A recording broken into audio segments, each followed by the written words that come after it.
top safety pick. Honda is the official vehicle of the Toronto Blue Jays.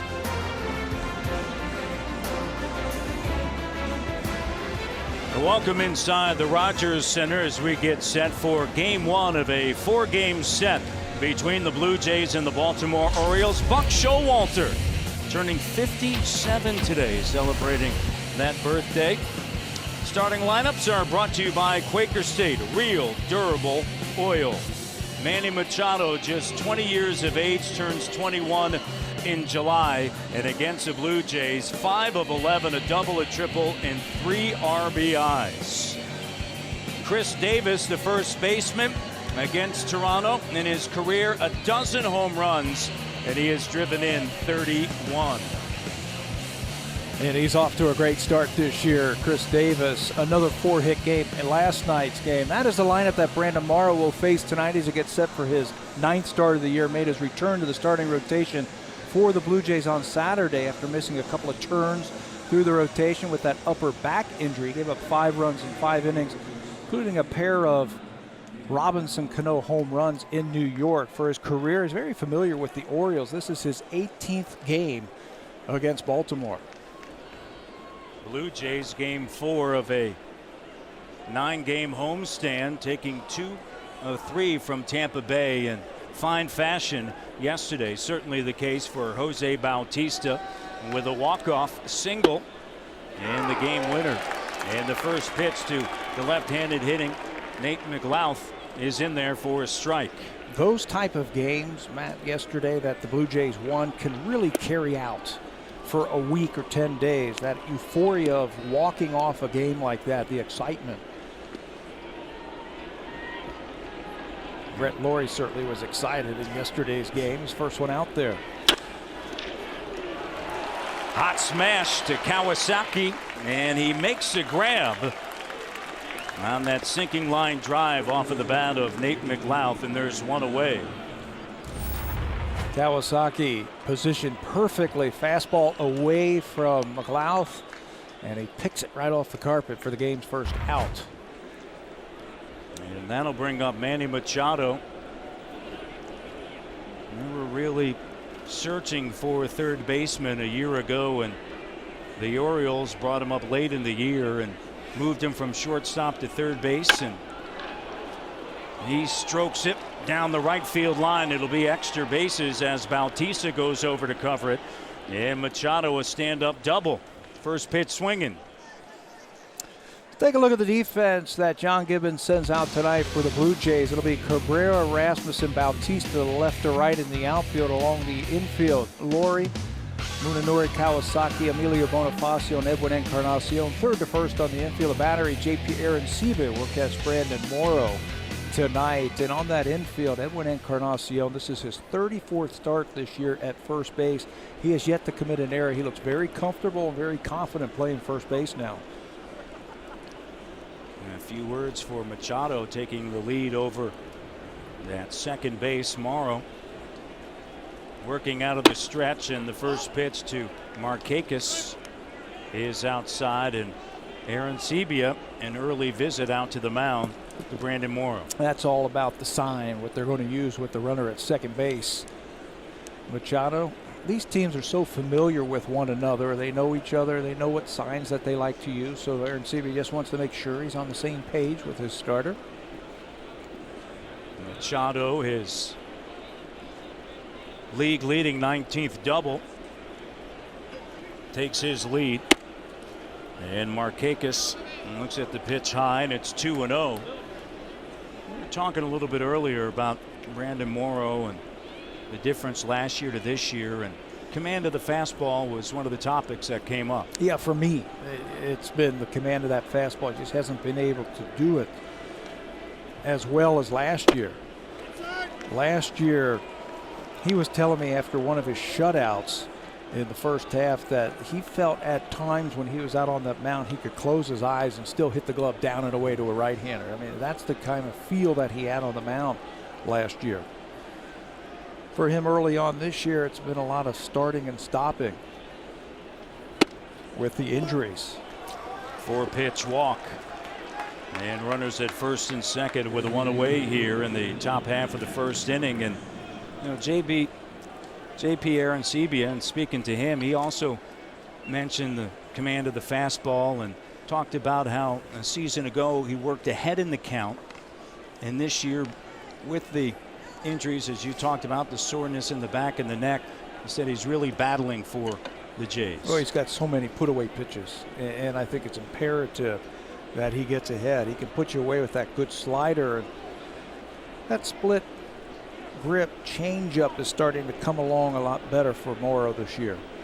Runners at first and second, and Adam Jones takes a pitch for a strike, hitting .316, 6 home runs and 30 runs driven in, and second consecutive day for Adam Jones in that DH role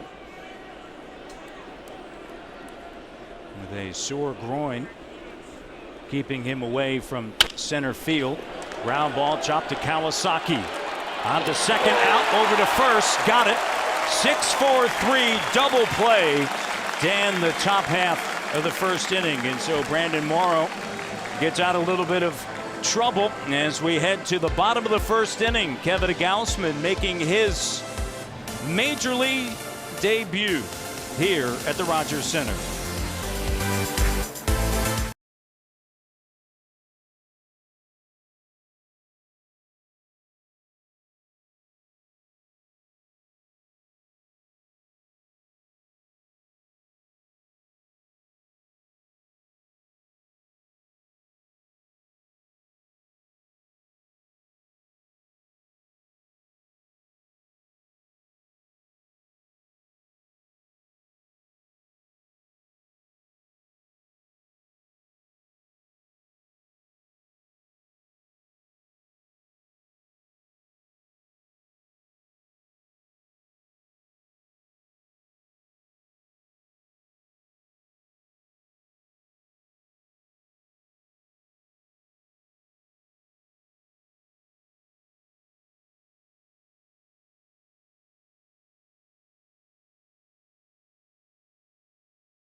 The East, however, playing better baseball as of late, taking 2 of 3 from Tampa. Starting lineups are brought to you by Quaker State Real Durable Oil. Nobody's been hotter this month than Jose Bautista. He's reached base his last 8 times to the plate. And JP Arencibia against Baltimore, 4 of 10, and that was during a 3-game set down at Camden Yards with a home run and a pair of RBIs. Baltimore took 2 of 3 games against the Blue Jays back in April, and we see Kevin Gausman with numbers out of the Eastern League, AA, the Bowie Bay Sox. 2-4 with a .311 earned run average. This is their second-rated prospect in the organization. Dylan Bundy's number 1, but he is down with an injury. He's got a very good arm. His fastball touches 99 miles an hour. He keeps it down. He's got a great changeup and a slider, and he throws strikes.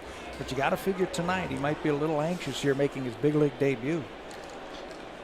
Tabby, the first member of the 2012 draft class to make it to the major leagues.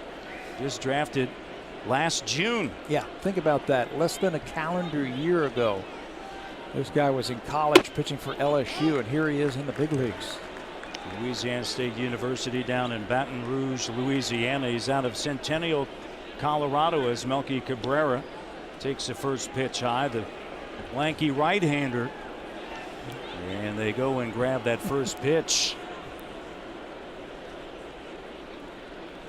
A little souvenir. I think I'd rather have that one right there, the one that I threw the strike with. Yeah, keep that one and get the one that you threw high. Get that one back. Here's Melky with awaits the 1-1. Centennial, a suburb of Denver, Colorado. And a 4th overall selection in that 2012 draft and the first pitcher chosen. Cabrera looks at another strike. Well, being a college pitcher, a little bit older, you're a little bit more developed, so you can get to the big leagues a little quicker. They sent him right to Double-A, which was the good move, I thought. And Cabrera fights that one off to stay alive. You don't want to send a college pitcher who's pitched at a program like LSU. You don't want to send him down to rookie ball or A ball. Get him to the Double-A spot. That's about what the Double-A baseball is, good college baseball. Get him there, see what he can do. You can get him to the big leagues. Melky Cabrera grounds it right through the middle on a 2-2 pitch. And a nice at-bat for Melky. Right fielder, number 19, Jose Bautista.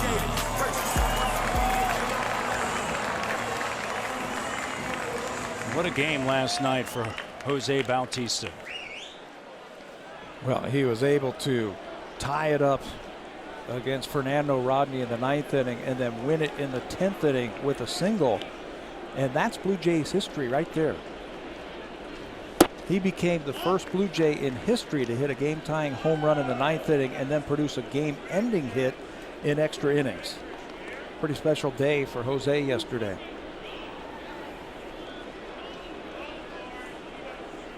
He awaits the 1-0 with Cabrera over at first base.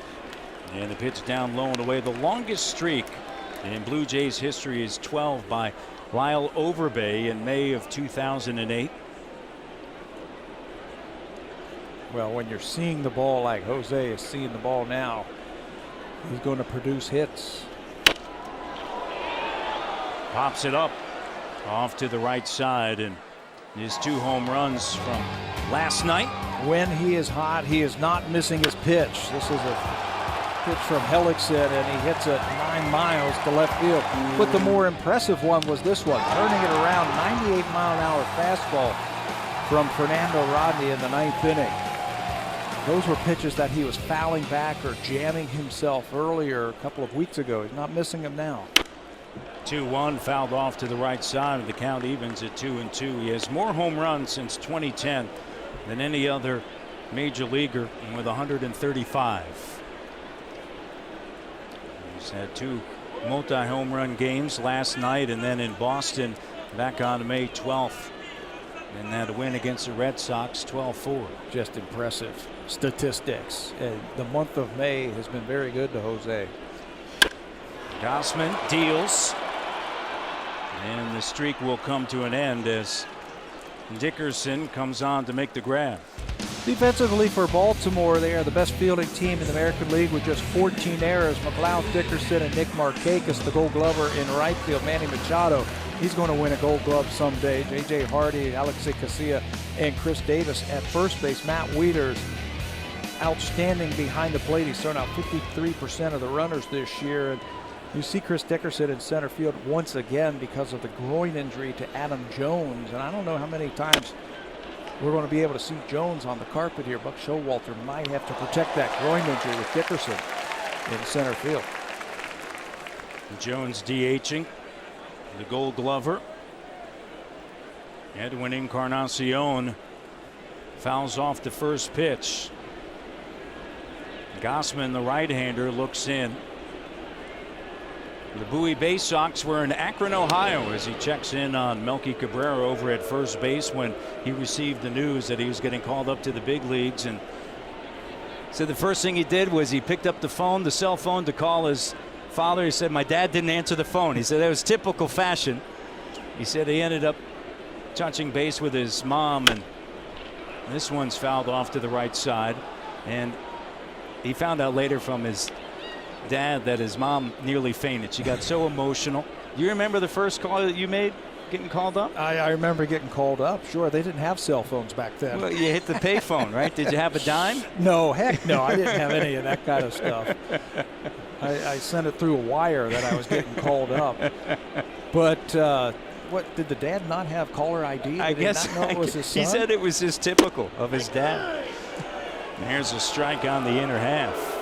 And Encarnacion, a long look as Wieters asks for another baseball. First strikeout in the big leagues. for Kevin Gossman, so they're going to throw that one out. And I think what Edwin is thinking right now is, hey, I'm the veteran here. If it's a borderline pitch, I got to get that call. He thinks it's inside. Good job by Wieters framing it up and then punched out by home plate umpire Tony Randazzo. And you can see why Edwin's a little bit upset. 3-pitch strikeout. That last one looks like it's inside. Tony Randazzo calling the balls and strikes behind home plate. And as Adam Lynn takes a look at a strike, Dan Bellino down the first base line. The crew chief is Wally Bell at second, and Manny Gonzalez down the third base line.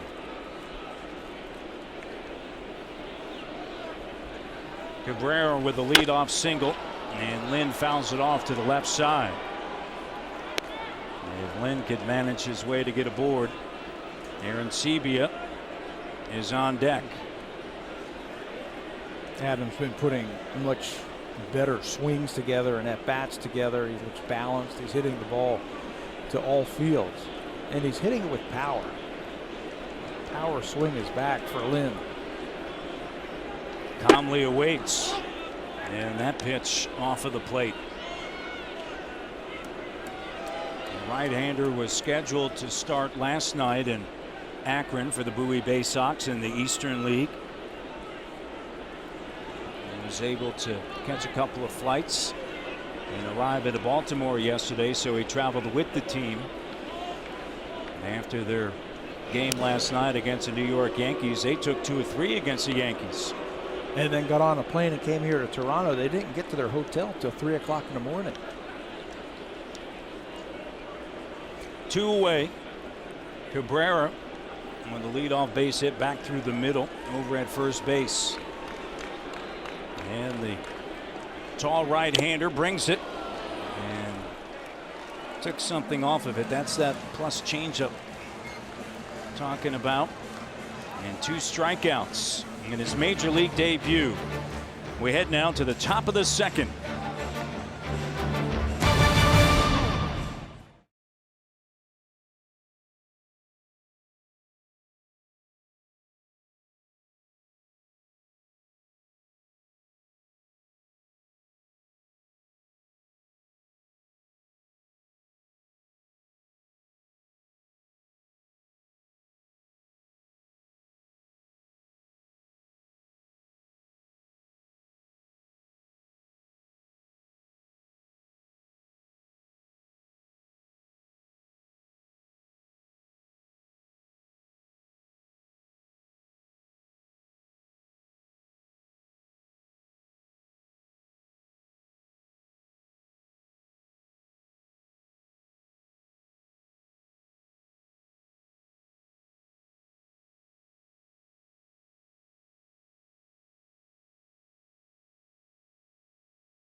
What a night for Jose Bautista.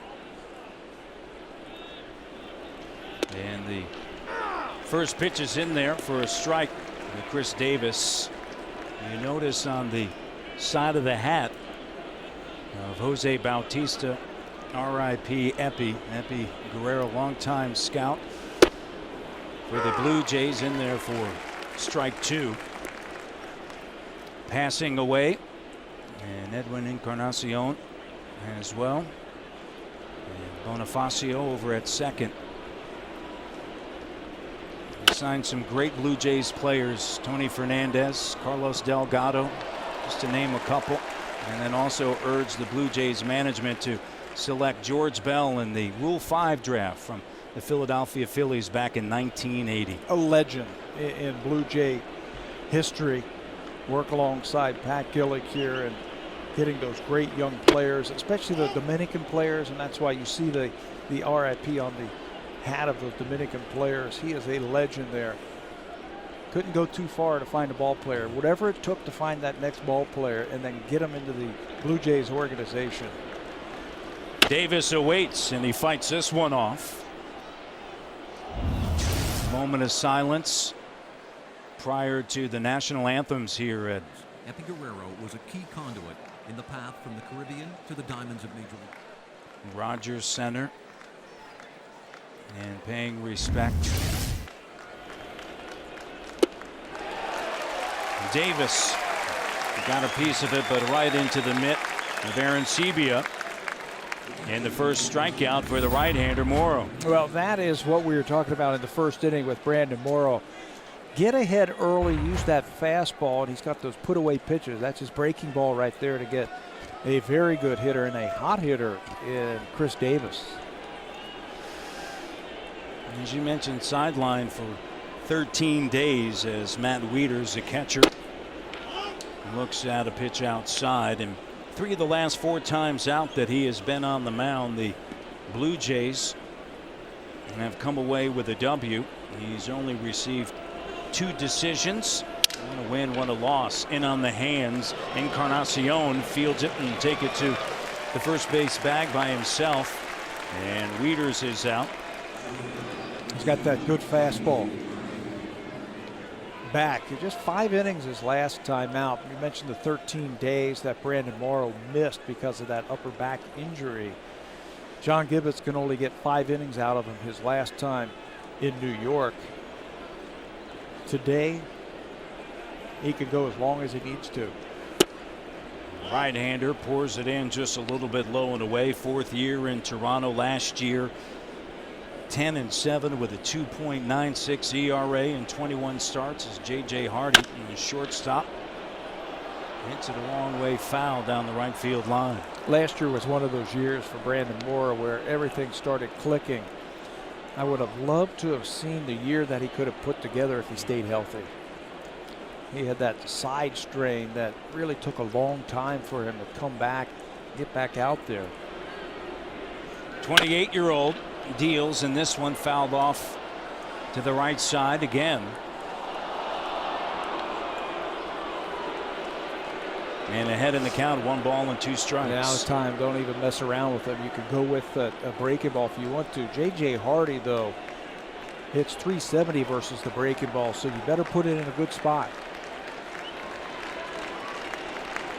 Working on the outside corner. There's that breaking ball. And the count now evens at 2.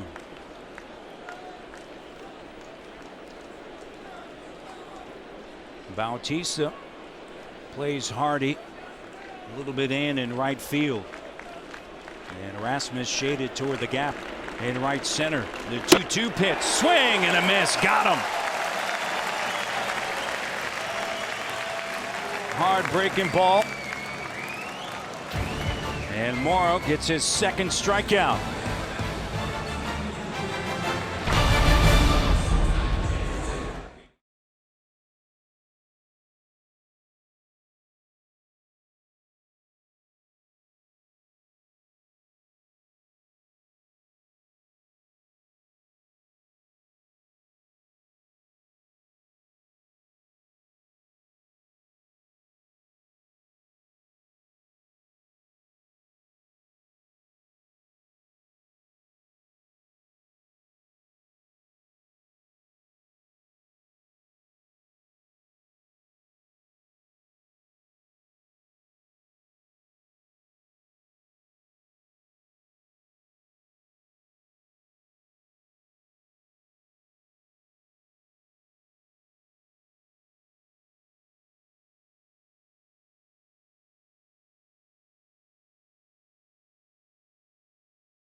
Jays on Sportsnet. Brought to you by the 2013 Honda CR-V, an IIHS top safety pick.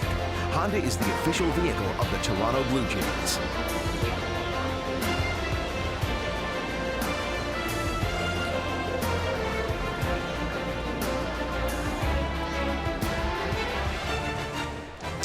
Thursday night at the ballpark. It'll be Aaron Sebia, Laurie Rasmus, if anybody gets on Bonifacio, and the right-hander Gausman making his major league debut. In the first pitch that Aaron Sebia sees is down low and away. See if the Jays can get something going here in the bottom half of the second inning, as that pitch is fouled off and the count 1-1. When you have a young player like this come up to the big leagues, nobody has seen him. There's no film on him. They have scouting reports from AA, but this guy was not in AAA. Maybe you get a guy who crosses paths with them. This one driven deep to center field. Dickerson going back to the track, and he makes the grab. Aaron Sebia gave it a ride, but Dickerson able to catch up to it. Talking to John Gibbons, he mentioned that they saw them briefly in spring, but the book that they have on him is that AA book, and I think it's actually a page. Yeah, it's very thin on Gausman. And usually when you got a guy in AAA, he's been in AAA, maybe an Anthony Gose has run across him and he can give you a real nice scouting report, but they don't have that much on him, so it's imperative, I think, that you see a lot of pitches early. Brett Laurie hitting 180. Spent a lot of time earlier here today, coming out early, getting some early BP.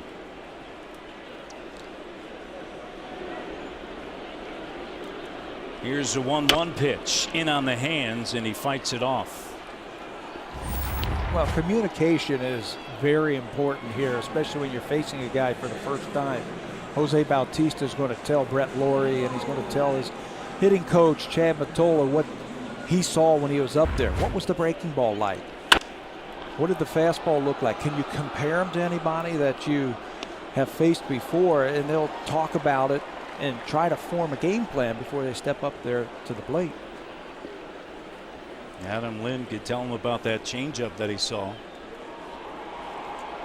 I was talking to a scout right before the game today downstairs who actually saw him in AA, and I said, what do you got on him? He said he's 95 to 99 with his fastball, and he's got good command with it down in the strike zone.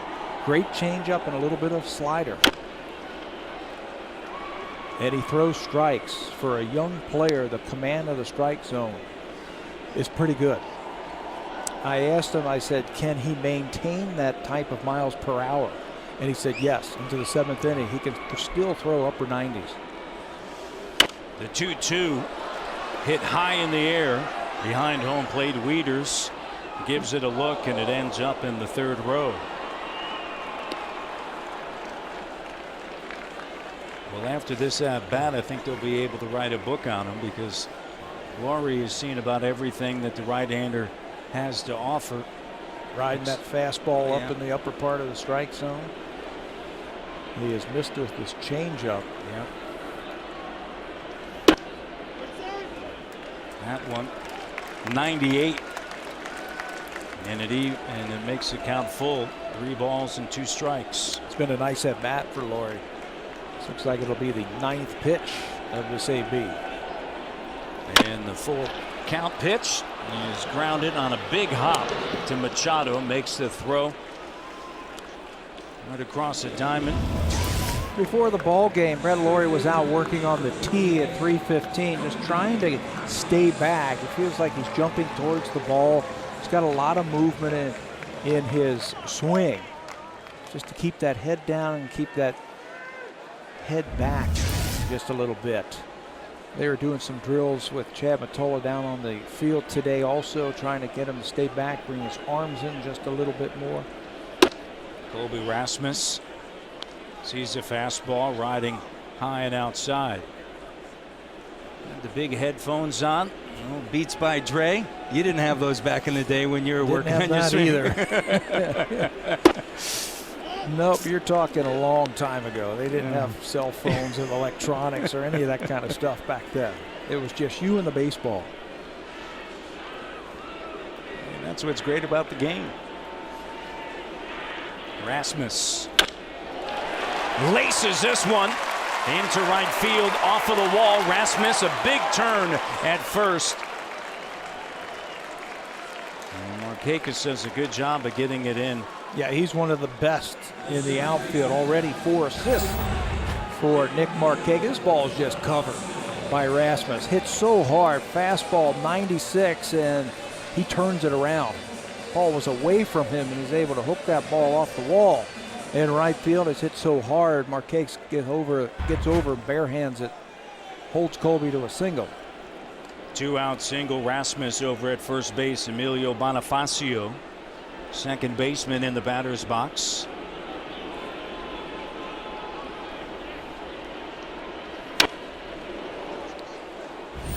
That swing, watch where the ball is and how he's able to get out with the barrel of the bat and actually hook it. See how the ball is away from him? And he still is able to extend through and pull that ball to right field. Hit it on the sweet spot. Gausman with Rasmus at first. Davis plays in front of him, and Bonifacio fouls it off. This is only Gausman's 15th professional start. 14 on the minor league level, worked 61 and 1/3 innings, and he gets a call to the big leagues. 8 starts for the Bowie Bay Sox, 49 strikeouts, just 5 walks. The command that you were talking about, Tabby.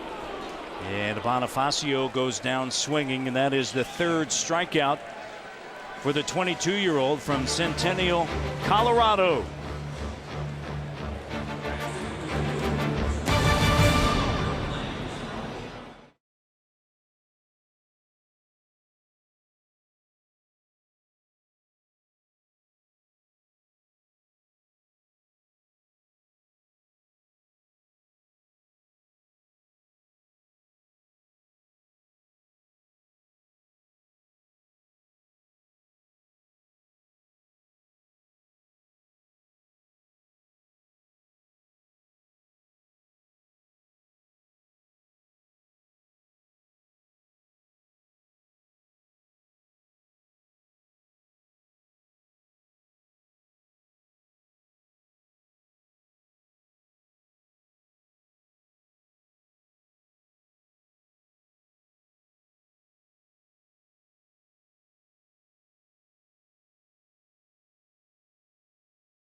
Friday, June 7th, Blue Jays against the Rangers. 7:07 to first pitch. Check out the Blue Jays Grand Slam combo. Ticket price includes a hot dog, nachos, popcorn, peanuts, apple, chips, and a soft drink, all for only $39. Call 416-341-1234. Check it out at BlueJays.com or most Rogers Plus locations. The Blue Jays Grand Slam combo. Top of the 3rd inning. Dickerson, Casilla, and then back to the top of the order in McLouth. Dickerson hitting .333, and in there for a strike for Morrow. Morrow's retired now 4 in a row after running into a little bit of trouble there in the top of the 1st inning. Mercado, that double. And then the walk to Markakis. I think he was pitching around him with that base open.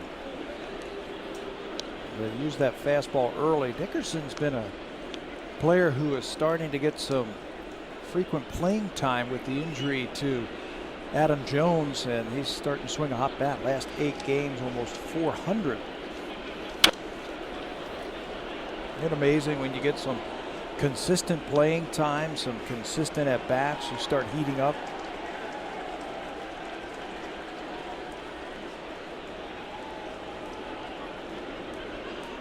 Your former teammate over there. And he loves that guy right there. Adam Jones is a leader. Breaking ball down low and in. And 3 Gold Glovers. And as you said, quite possibly a 4th over there at third base. Oh, easily. Someday, I think Machado's going to be joining that group and winning a Gold Glove. It's an interesting thing, this Baltimore team defensively. They're number 1. They don't beat themselves. They're throwing strikes. They've got a deep bullpen. They don't beat themselves. And that's always going to be a recipe to win in the big leagues. And they hit home runs as well. This one lined into left field, and Melky Cabrera over to cut it off. Fans, if you want your baseball questions answered by our team of experts, email asktheexperts at sportsnet.ca and keep your eye out for the Home Hardware Ask the Expert segment later in the game.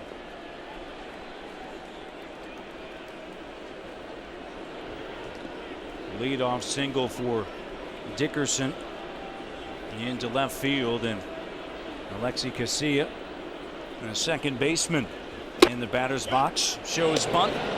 Aaron Sebia fires over to Encarnacion. Little Kersey call right there from J. Pierre and Sebia. Just to make sure. Edwin was charging on that bunt attempt by Casilla. Tough to get back. I don't know if he knew it was going down that way.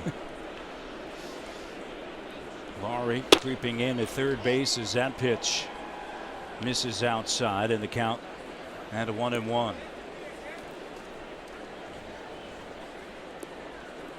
Laurie about a step inside the bag at third. Still expecting Casilla to bunt, but Buck Showalter has been known to change it up and play hit and run. Swinging away, lifts it high in the air. Shallow center field, and trotting in and settling underneath it is Rasmus for the first out here in the top half of the 3rd inning. And back to the top of the order for the Orioles. 4 games over 500 on the season, and 3 games back in the American League East. Went through a rough patch last week, didn't they? Losing 6 in a row. And that was at a homestand, At 8-game homestand at home. How about that? Tampa Bay and the Yankees, part of that homestand. Uncharacteristic of the Baltimore Orioles, losing games late. That was their staple last year. Buck Showalter's team, outstanding in 1-run games and extra inning games last year. Jim Johnson hasn't been the same. Ground ball through the right side, and Bautista will toss it into second base.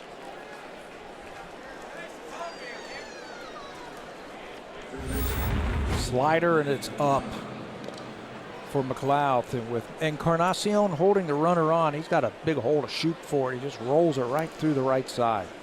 Jose does a good job of charging that, keeping Dickerson from going first to third. Ball wasn't really hit that hard by McLeod. Orioles a season ago 29-9 in 1-run games for the best winning percentage in baseball history. And in 2-run games, they were 25-14 as Machado has runners at first and second, and a double steal.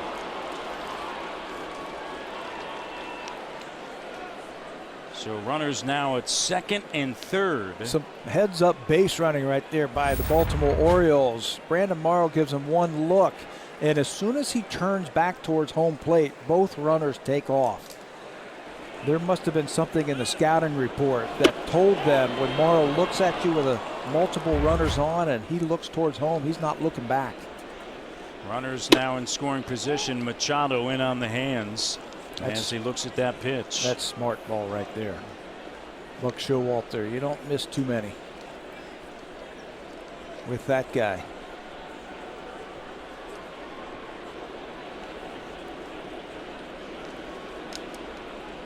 Machado swings, strokes it down the left field line. It'll be extra bases once again. Both runs will score for the Orioles in his 20th double of the season. And this one down the left field line. And the Orioles take a 2-0 lead as Dickerson scores easily from third base, and then coming around from second base, Nate McLouth. This is why you've got to put this guy in the same breath as some of the other great young players in the game of baseball. He doubles his first time up down the right field line, then takes a totally different type of pitch and yanks it down the left field line for another extra base hit. What a player. Leads the American League with 20 doubles. And Nick Markakis walked first time up and looks at a strike. Markakis currently riding a 7-game hit streak.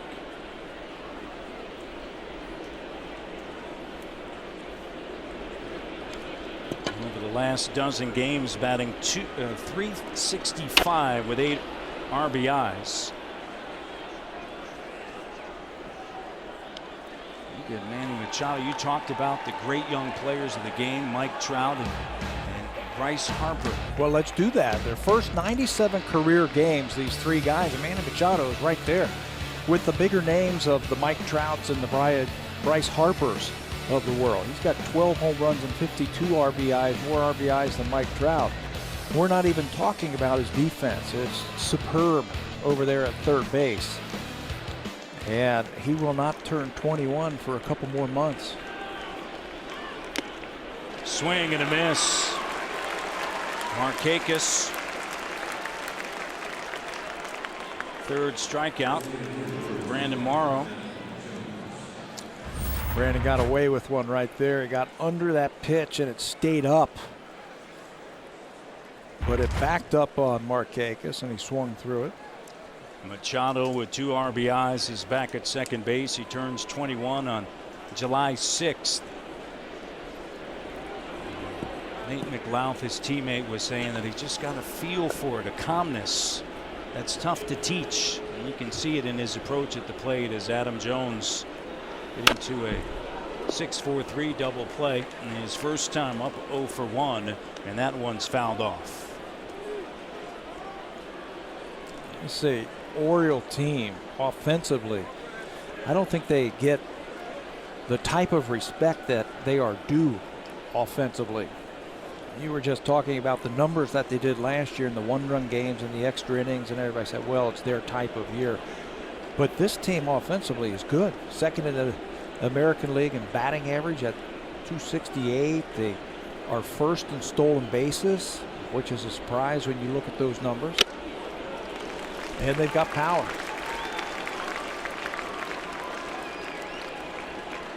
A season ago, they ended a streak of 14 consecutive losing seasons. It was their first playoff appearance and their first winning record since 1997. And a 24-game improvement by Buck Showalter. Jones awaits. Half-hearted swing, wanted to hold up. And they just got the word from Tony Randazzo that it was in off of the plate, but he struck out. Manny Machado down the left field line for a double and 2 RBIs.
That time, fans get ready for the hockey playoffs each night. Hockey Central Playoff Extra, 5 o'clock Eastern on The Score.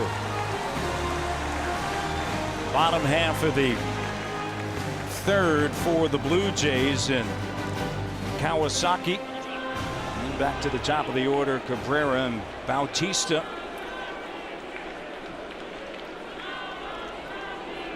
Kawasaki in the batter's box, and he looks at a strike. It's funny how your thoughts of a guy in baseball can change after a couple of starts. Young Kevin Gausman pitching in Double-A. The ball is up. Dan Duquette is their executive vice president. He was asked last week, is he going to come up to from the minor leagues, pitch in the major leagues? And he's like, no. He's going to pitch in the minors this season. He needs to be down in the minor leagues. He needs to learn and learn to work. He said he's not a current option, but a future one. Well, that future is now. It changed in 1 week because of the problems that the O's have had in their starting rotation. He is the 11th starter this season for the Orioles. It's interesting, yeah. Dan Duquette, I think, recognizing that the future is now, and he said our best players are going to come through the farm system, and we need those arms. And they're not afraid to use them. I mean, this guy was drafted just last June. Dylan Bundy, who was a first-round pick. Ground ball chopped to the right side. Just a couple of years ago, we saw him last September because he is on the roster. Manny Machado, still young. He was drafted just a couple of years ago. High draft pick. He came up from Double-A. Orioles are not afraid to use their young players at the big league level. We'll see how he handles a 2-run lead here in the bottom of the third inning. Can he work a 1-2-3? And that fastball in there at 96. Explosive stuff. Yeah, get used to it. He's free and easy. Very compact delivery. 1-2 the count. Was drafted out of high school in the 6th round by the Los Angeles Dodgers, and the reason for that, he struggled a little bit with his velocity his senior year of high school, as that pitch burns the outside edge and off of the plate at 97 miles an hour. And he had also already signed to go to LSU, but the Dodgers offered him over $1 million to sign, as that one is chopped. Once again, Casilla getting some work here in the bottom of the third. 2 away. Fans, it's time for our BlackBerry Sneak Peek Stat of the Night. Brought to you by the new BlackBerry Z10 and Q10, built to keep you moving. That stat's going to belong to Jose Bautista. Look at the on-base percentage improvement for Jose from April to May.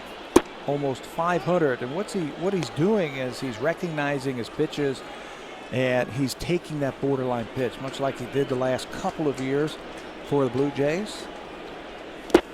Again, in our opening, we talked about him over-rotating his hips a little bit too much and closing off his swing, tucking that shoulder a little bit too much. And that caused him to miss that hanging breaking ball. He's not missing it now. Hitter's count, and that one dribbled up the third base line foul. Machado coming over, and Bautista wants that one back. That was a hittable ball for Jose. It looked exactly like the pitch that he took Fernando Rodney deep with in yesterday's game in the 9th inning. Fastball inner half, and he turned on it. It's been a good month of May for Jose.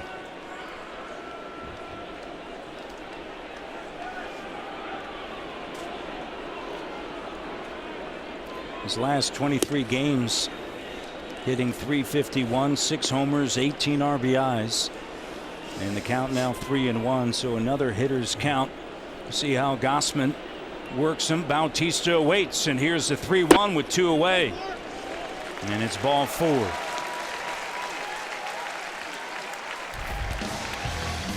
Kevin Gossman's got a nice, easy delivery, and his fastball, again, can top out in the high 90s. You combine that with a nice changeup and that heater, you can see why the Orioles are so high on this young kid. Dan Duquette said he has the best stuff and the most consistent control of just about anybody they have in their organization. Encarnacion frustrated with that as he lost it high in the air. Markakis comes on and handles it easily, and that'll do it. And proud father looking on. Orioles up 2-0.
Blue Jays against the Texas Rangers. 107 first pitch. First 20,000 fans will receive a Jose Reyes figurine.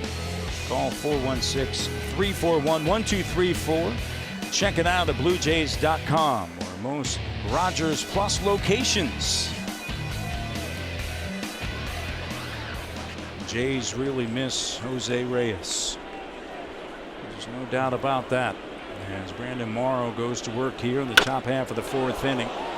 And this one driven down the right field line, and it's a home run.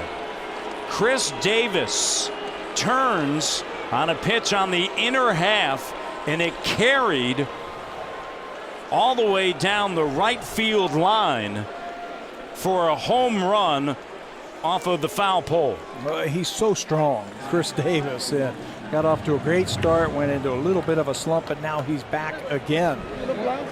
Home run number 15 for Davis after 4 hits last night. Watch how this ball looks like it's gotten in there, but he's able to pull the hands in, keep the barrel going through the strike zone, and keep it fair right down the right field line. That was impressive because it did not look as though it had enough, but as you said, able to keep those hands inside the ball. Very strong and a very good finish. Grounded hard under the glove of Encarnacion. Brandon Morrow doing a great job coming over to cover the first base bag, and second baseman Bonifacio there. Wieters is out. One more look at that home run swing. You see how those hands stayed inside the baseball, and that tracks the barrel of the bat on that inside pitch, and that allows him to keep that ball fair down the right field line instead of hooking it foul. Now I hope that was a good pitch, I thought, by Morrow. It's got some steam on it, and it was on the inner half. I hope that doesn't scare him away from staying inside, because you still have to establish in with that fastball. There's a strike to J.J. Hardy. Davis with 15 home runs and now 44 RBIs.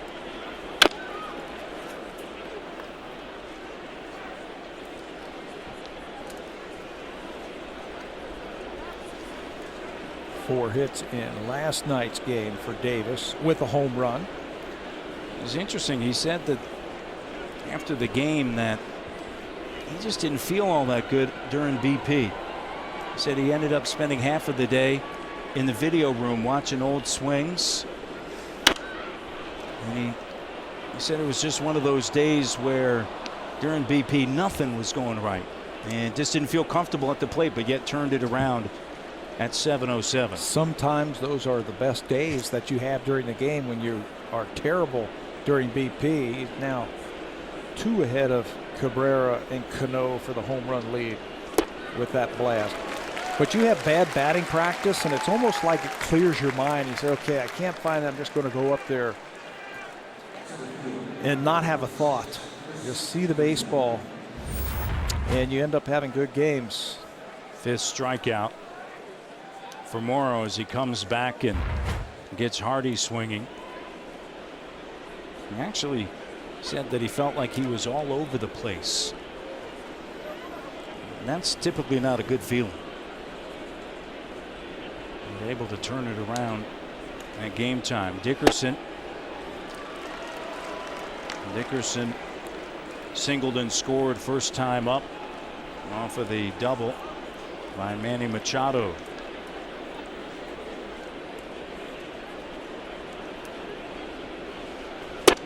And here's a strike. Ahead in the count now, 0-2. Yeah, now you can elevate here with your fastball. He's throwing a couple of off-speed pitches to get ahead, or you can throw that wipeout breaking ball. There's that breaking ball low in the count, 1-2.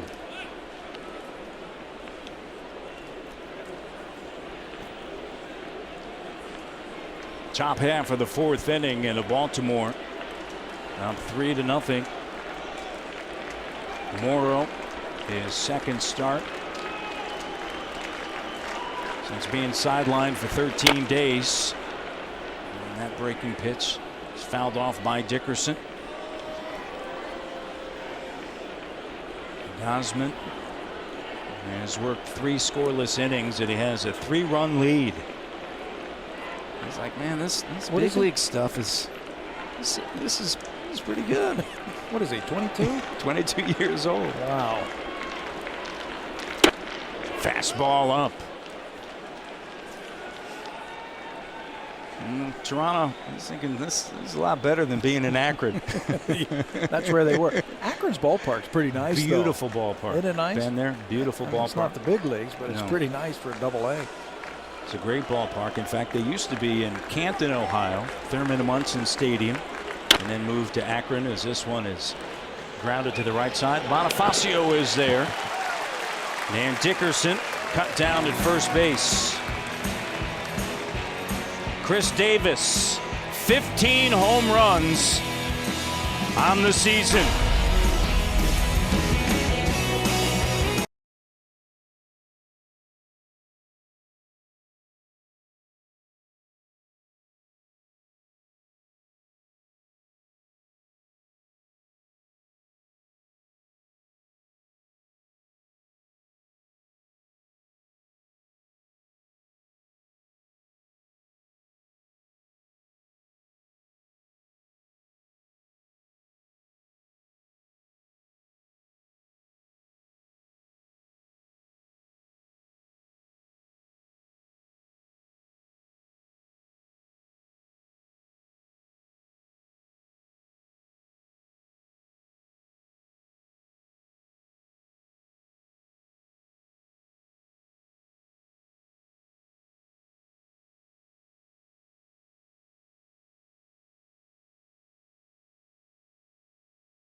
Summer Safety Day, presented by Allstate. Tuesday, May 28th, Blue Jays against the Atlanta Braves, 12:37 start time. First 25,000 fans will receive a Blue Jays team baseball card set. Call 416-341-1234. BlueJays.com or most Rogers Plus locations. The Blue Jays swing into Summer Safety Day. We look forward to that. Atlanta playing great baseball as Adam Lind is in the batter's box, and Colby Rasmus, his younger brother by a year, Corey, made his major league debut last night. And Colby was excited. He got his first punch out. He was talking to me about that today around the batting cage. He is anxious to see him on Monday. Adam Lind lifts it deep into right field. It's off the base of the wall. Nick Marquez has to dig in and grab it, and Lind is at second. His 8th double of the season, and he came oh so close knocking this ball out of the ballpark.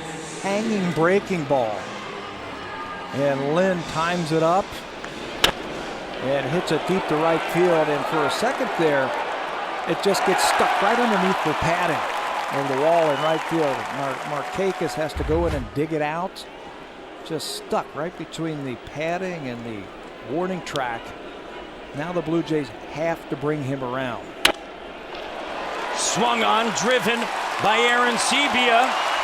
Off the wall, Aaron Sebia into second base. Head first slide, and Adam Lind will score. Bottom half of the 4th inning, and the Blue Jays are on the board. Back-to-back doubles by Lind and Aaron Sebia. That's how you bring him around. Don't waste any time. Looked like another off-speed pitch. Slider down and in, and that's right where J.P. Arencibia likes it. Pulls the ball to left field. First pitch swinging, and he drives him in. 21st RBI on the year. Aaron Sebia back at second base. Can Brent Laurie keep it going here? First sign of trouble for the right-hander, and bunted up the first base line. It is fair. Chris Davis was hoping that it would roll foul, and Buck Showalter on his 57th birthday is going to head out and have a word with the first base umpire, Dan Bellino. Just wants to get an explanation why he thought that that ball was fair. Bunted, and it's got some English on it. Chris Davis is going to go over there, and you're taught to touch the ball once it goes foul. But that ball is clearly fair. It's right on the chalk line. Might have even hit the bag. As you see, they have to wait now. Wait. Yeah, that's right on the line. He picks up that dirt with him in the dust. That's a fair ball. He was trying to fool the first base umpire, Dan Bellino, but you saw there as he swiped at the baseball, the white chalk floating away. Colby Rasmus. A double by Lind. Aaron Sebia, and with a double to score Lind.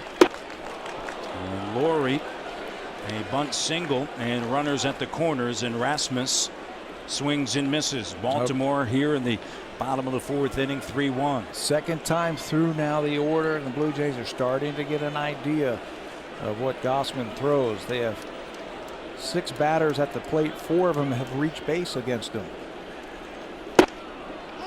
Rasmus last time up was able to line a ball sharply into right field on that pitch out over the plate. I think this is a good matchup for Colby Rasmus right here. A pitcher who has a good fastball. Colby's not afraid of hitting any fastball, and he keeps it down. That was the changeup. Yeah, that's tough. Right there. I think Gausman is really going to have to lean on his catcher, Matt Wieters, the All-Pro. I mean, he is a great catcher, great signal caller. He presents a great receiving spot for him. He's going to have to lean on him and help him through these tough parts.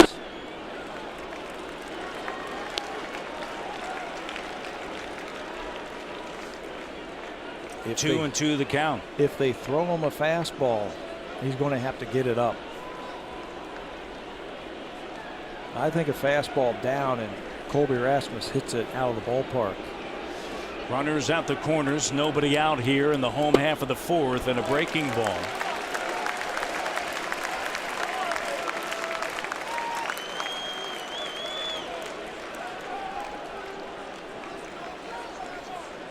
J.P. Arancibia over at third and Brett Laurie over at first base. Arancibia drove in Adam Lind, who led off the bottom half of the fourth inning with a double.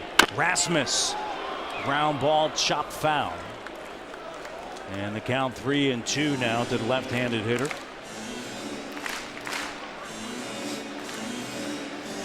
You would like to be aggressive, but you're down by a couple runs. I don't think you start the runner here at first base. Rasmus has a tendency to strike out, and Matt Wieters is one of the best throwing catchers in the American League. You don't want to strike him out, throw him out, and take yourself out of an inning. Arancibia at third, taking the lead, and Rasmus fouls it off, and the count remains full. Change up, and another change up, and it's pretty obvious that the Orioles want to stay away from Colby Rasmus. His double was on a pitch that was away, and he was able to go out there and hook at the right field. Runners at the corners, nobody out, and the breaking ball is low, and the bases are loaded. Second walk for the right-hander Gausman. And that's going to bring out the pitching coach Rick Adair just to talk to his young starter. 3-0 lead, and he has put his team right back into hot water right here. Just to talk about it, let's slow things down a little bit here. Let's go pitch by pitch. You can see Rick Adair is talking to his catcher, Matt Wieters, about what he wants to do with them. Young 22-year-old making his major league debut. Last time out, he actually pitched at Trenton against the Trenton Thunder, the Double-A team for the New York Yankees. The bases are loaded. Arancibia over at third base. He doubled in Adam Lind.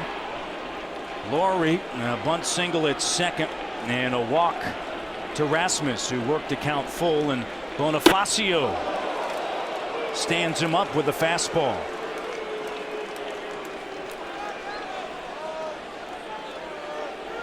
Bases loaded here in the bottom of the fourth inning.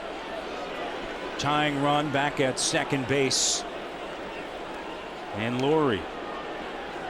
Arancibia with the lead at third. And a fastball poured in at 96 is off the plate. Better at bats by the Blue Jays the second time through. Bautista walked. Colby Rasmus walked. There was a couple of doubles and a single. So they're getting a report on this young right-hander.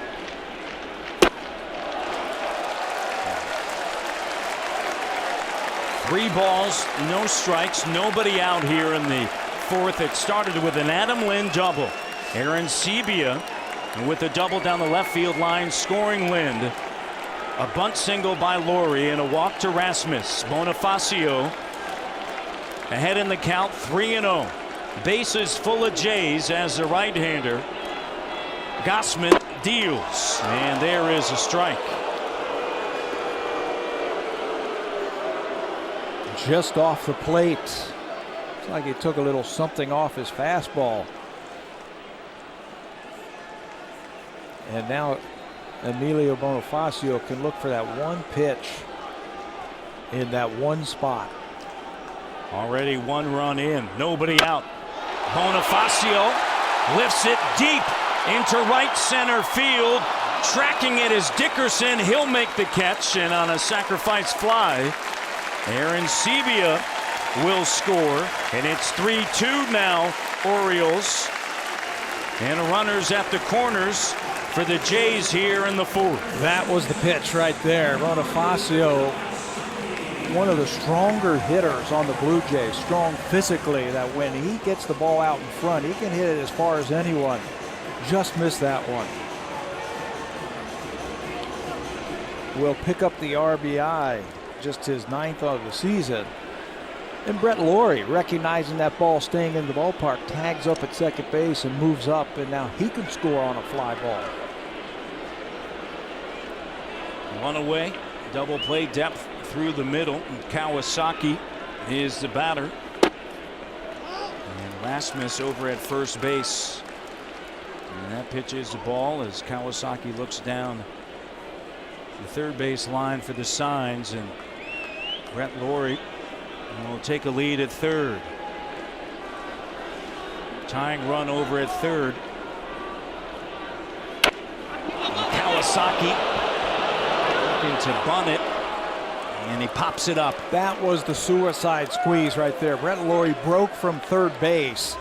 You got a young guy on the mound who is on the ropes, and he throws a lot of fastballs. Kawasaki just can't get the ball down. If it's down, Blue Jays are going to score a run. High fastball, and he's begging for that ball to hit the ground right now, but it's not. Watch Laurie break off. This is the suicide squeeze play, where you've got to get that ball down. It doesn't matter where you get it down, just get it on the ground, and Blue Jays have a run, but it's popped up, and now it's going to take a 2-out hit. Melky Cabrera 1 for 2, singled back in the bottom half of the first inning. Laces this one into left center field, but Dickerson is able to catch up to the tailing line drive. Now it's time for a Blue Jays Central update. Here's Jamie Campbell and Greg Zahn in the Blackberry broadcast studio. Jamie?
Couple of runs for Brandon Morrow, and first pitch is in there for a strike to Alexi Casilla.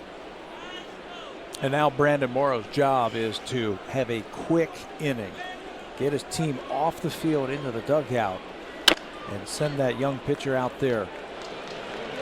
Encarnacion will take it himself. Couple of pitches and one away. Unassisted McLouth, and a sinking liner to Kawasaki back in the first, and then singled into right field in the third. and scored. And on the double off the bat of Machado here in the top half of the 5th inning. And fastball is high to the right-hander.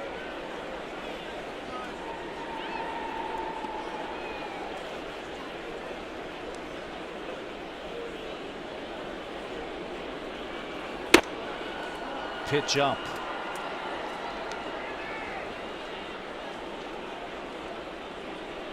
Fifth overall selection back in 2006. Now to Cal Berkeley.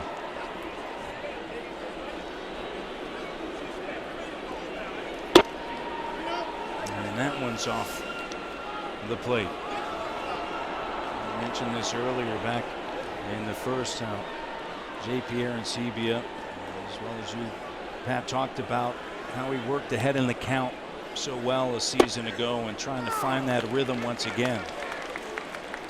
Count now 3 balls and a strike from the right-hander. Well, use that fastball early in the count because it's a good one. It's a free and easy fastball that gets on the batters.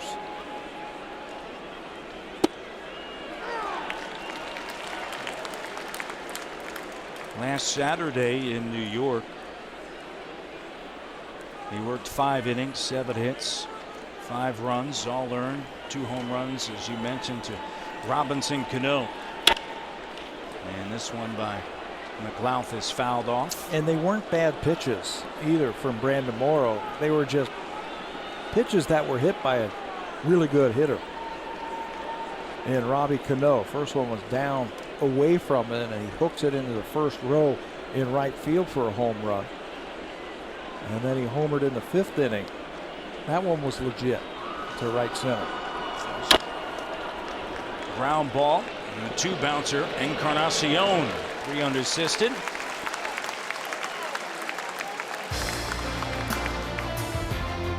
The 2013 Honda CR-V, an IIHS top safety pick. Honda is the official vehicle of the Toronto Blue Jays.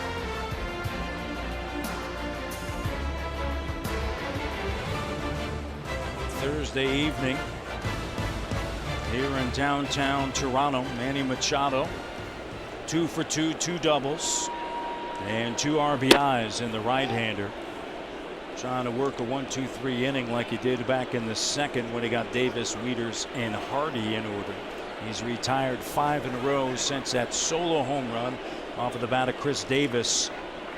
And the 4th, Machado lifts this one deep into left field, and it will bounce over the wall in a ground rule double.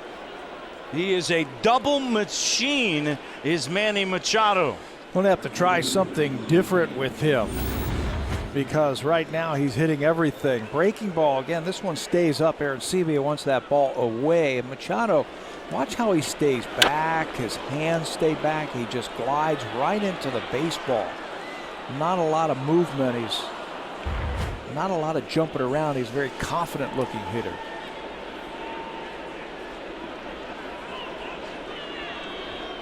Enjoying the game. And you can do that when your team's up a run and you're 3 for 3 with now a league leading 21 doubles. Nick Markakis on the right side, and Bonifacio over to Encarnacion. That'll end the 5th inning for the Orioles. Bottom of the 5th coming up for the Jays.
fifth inning.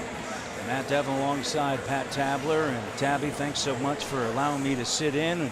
Buck's away for the next 6 days. Glad to have you here, buddy. I tell you what, it's a lot of fun. And we talked about this a little bit earlier off camera. I remember watching you down in Nashville, Tennessee. You playing second base for the Nashville Sounds. And Buck Showalter. who was the DH? Well, Steve Balboni, if I'm not mistaken. He played first. Buck played some outfield and played some DH. Hit right behind Buck that year. That was a great team in 1980. Willie McGee was a part of that team. And the Double-A affiliate of the New York Yankees. As Gossman has Bautista swinging and missing. The next year, the first baseman was... Yeah, he was pretty good. Yeah, Donnie Baseball. Now the manager of the LA Dodgers, Don Mattingly. And Buck Showalter out of Mississippi State. DH, you had Balboni, Brian Dayette. A lot of big leaguers. Yeah, a lot of big leaguers. Came through that organization and found their way to the big leagues and are still in the game of baseball. I think you won 98 that year, if I'm not mistaken. Yep. Bautista swings and misses. Get back on it right there. Good start to the fifth inning for Kevin Gossman. Fastball up to Jose Bautista as he picks up his fourth strikeout. Little wobbly last inning. Looks like he lost command of his changeup. And his changeup's pretty good. Encarnacion struck out looking in the first. And then flew out, missed one back in the third inning as he flew out to shallow right field. Gossman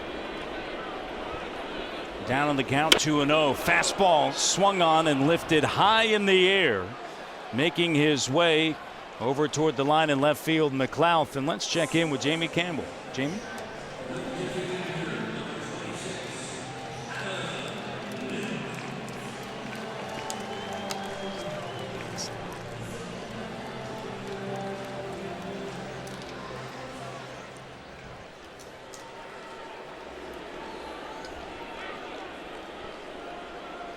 Bottom half of the fifth here, and with two away, Adam Lynn got it all going back in the fourth inning, Pat. And leadoff double, and there's that overpowering fastball at 98 miles an hour. Hit an off-speed pitch last time. He might not get one here. They might just go power against Lynn now. Gossman went to Grandview High School in Aurora, Colorado. Spent 2 years at LSU. And right-hander. And out of the windup. It's fouled off by Lynn. Something you touched on a little bit earlier about playing at LSU. And Buck Showalter said, you know, he has that maturity. And he said some of that comes from playing on Friday nights in front of 10,000 down in Baton Rouge. That's big league baseball in the SEC. Yeah. Swung on and driven into left field. Adam Lynn has got a beat on the right-hander. He knew exactly what he was going to do to him that at bat. He saw all fastballs and finally timed one up. That one upper 90s, but Lynn sees it. Keeps that bat right on the hitting plane for his second hit of the night. Lynn, 2 outs at first base. Aaron Sebia doubled last time up. Swings and drives this one deep to left field. It is gone. J.P. Aaron Sebia, and the Jays lead 4-3. In the home half of the fifth. Jumps on the first pitch. Doubled his last time up on the first pitch and doesn't wait around now. Sends one deep. He and Brett Laurie have been out working the last couple of days early here. And as a hitting coach, you've got to love this. Fastball inner half, and that's a line drive that's going to find the bullpen in left field. You put in that extra work, you want to see something for it. JP rewarded with a multi-hit game so far. 2 for 3, 3 RBIs, and the Jays lead. Dribbler off of the bat of Laurie. And look who he goes and sits next to. JP and CB, he goes and sits right next to his hitting coach. This was earlier today, just working on things. And they had a lot of conversations around the batting cage this afternoon. And Chad Mottola, after he saw him have a good round, say, that's exactly what we're looking for right there, staying in the middle of the field. It's the home run, go sit by your coach. Inner side. Look at how far that ball is in there, but he's still able to get the barrel right on that ball. The hips get into it and he turns on it.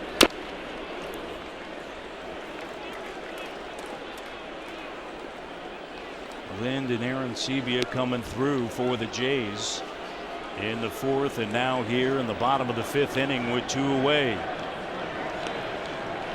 Chad Mottola said his best season, JP Arencibias, was when he was with him. He said he can turn around a fastball, and that's what he did. Fastball down swinging, worked him inside, and then they continue to work away.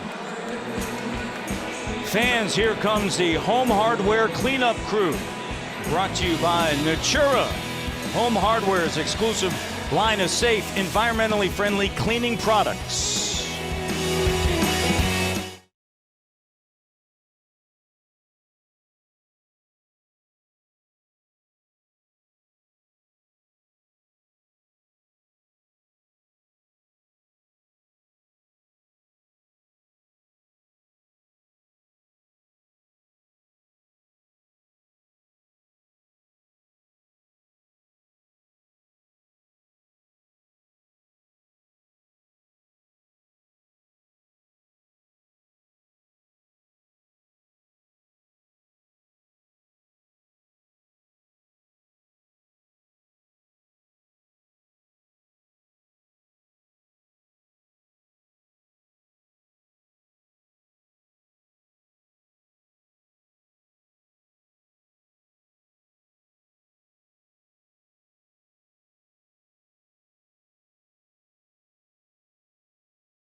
Most home runs among American League catchers, with 11 now after that 2-run blast in the 5th. How about the treat we get over the next 4 days to see 2 of the finer hitting catchers in baseball?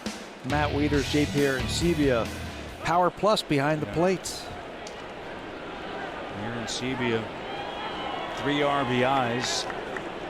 And a little bit of a smile behind the plate, behind that mask, as the right-hander Brandon Morrow looks in. And it'll be Jones, Davis, and Wieters if anyone gets on. J.J. Hardy swung on, lifted high in the air to left field, and it is foul.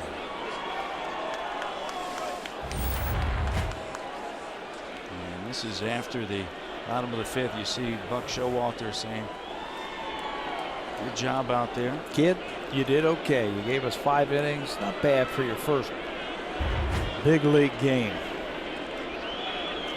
And Buck Showalter, so masterful a season ago, working that bullpen, breaking ball, getting underneath it. Coming on is Cabrera, and Jones flies out to shallow left field.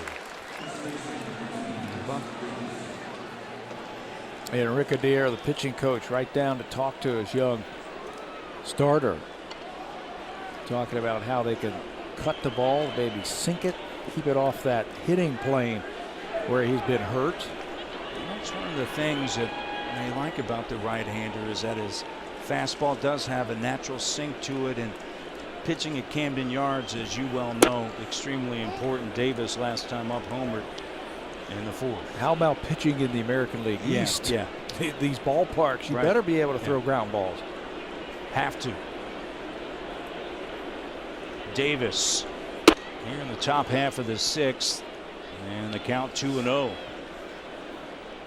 Over 21,000 here on this Thursday night for game one of a 4-game set against the Orioles. Game 4 of a 9-game homestand, longest thus far for the Jays, and they lead here 4-3.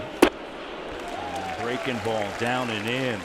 Good idea right there from Brandon Mora. He was beat with a fastball by Chris Davis last time. Fastball count. Throws an off-speed pitch. And Sevilla with the signs. Davis awaits. Davis high in the air and cruising over toward the line. Bautista. And Bautista corrals the second out of the sixth. And let's check in with Jamie Campbell. Jamie?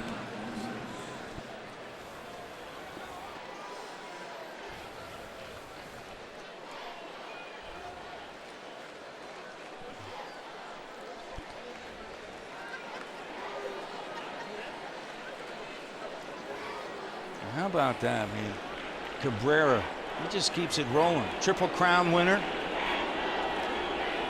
Triple Crown winner.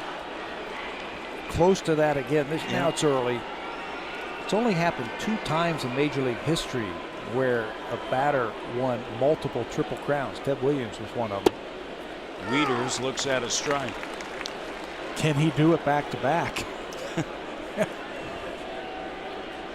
Let me know in August where is it a beach ball? Is that what he looks at, a beach ball when it comes up there? He is so talented a hitter, and he works very hard at what he does, but he has a great understanding of hitting. There was a great article last week. Barry Bonds was talking about Miguel Cabrera and saying that he has it, and that it is that special thing that great hitters have, and it's hard to explain. On top of the great natural talent, the hand-eye coordination, there's Troy Patton, who's probably going to come into this ball game. They've got that work ethic and that mental toughness and that discipline I think you need to be a great hitter. Get through the dog days of summer, right? Yep. And those offers that you have. Everyone has. Wieters in the air to left field. Cabrera right there. And after getting runs in the bottom of the 5th inning, a 1-2-3 inning for Brandon Mora, exactly what the Jays needed. Troy Patton coming on for the O's.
Brandon Morrow, he is locked in coming in off of.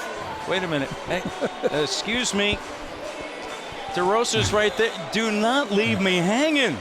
Brandon Morrow locked in. And then, okay, finally. All right, I'm going to move over. And there it is. The blinders are on. Absolutely. Tunnel vision.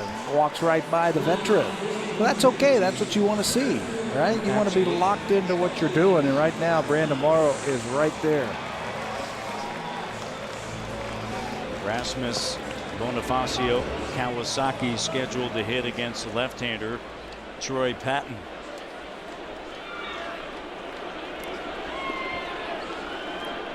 Patton, one of 3 lefties that Buck Showalter can bring out of that bullpen. He's got a lively fastball with good movement. Bottom of the order, you've got some lefties this inning, so bring him in. Here are the numbers for Troy Patton in 18 games, 1-0 record with a .405 earned run average. Lefties hitting over 300 against Patton. Look for a lot of two-seam fastballs inside. Rasmus in the air, curving toward the foul line, and a long run and into the stands. McLeod is saying that he made the catch. The fans are saying that he did not.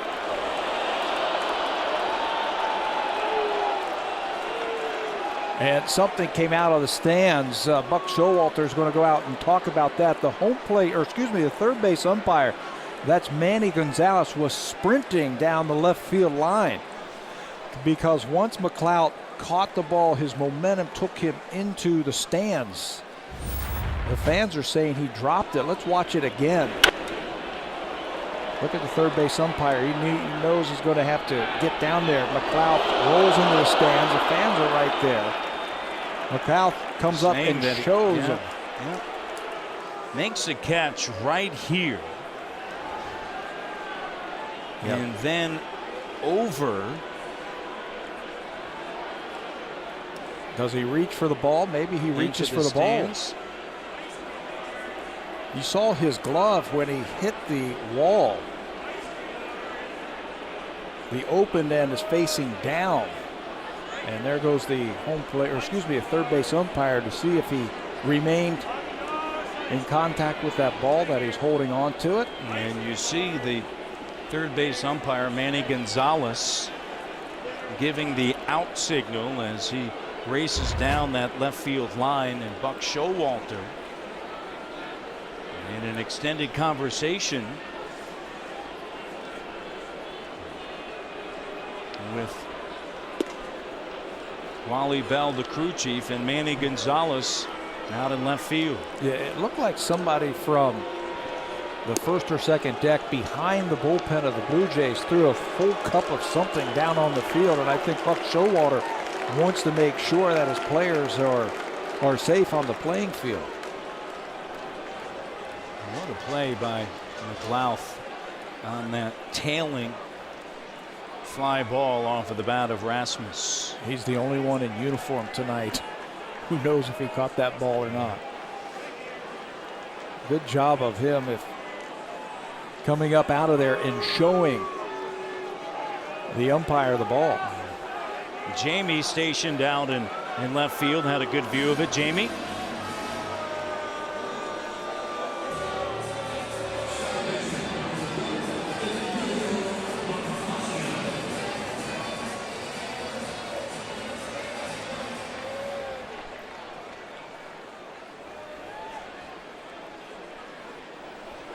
And there's one away with the McLeod move.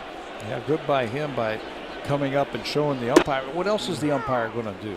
He saw the ball go in his glove when he was on the playing side of the seats of the wall. Got to wait for the postseason, right, to get the umpires down the line. Down the line. Although there was about 10 of them over there. Down the left field line as that one is grounded. And Machado fires across, and there's 2 away. I don't know if Manny Gonzalez is going to believe the the Jays fans out No. there that were giving the emphatic no. He dropped it. Well, he saw it go in his glove when he was on the playing surface. And when he came up, he showed him the ball. What else is he going to call? Patton, the left-hander, last time out was against the Yankees, and the lefty deals inside. Kawasaki face Rasmus and Bonifacio, and Kawasaki 0 for 2. Tried to lay down a bunt last time up. A suicide squeeze and went awry.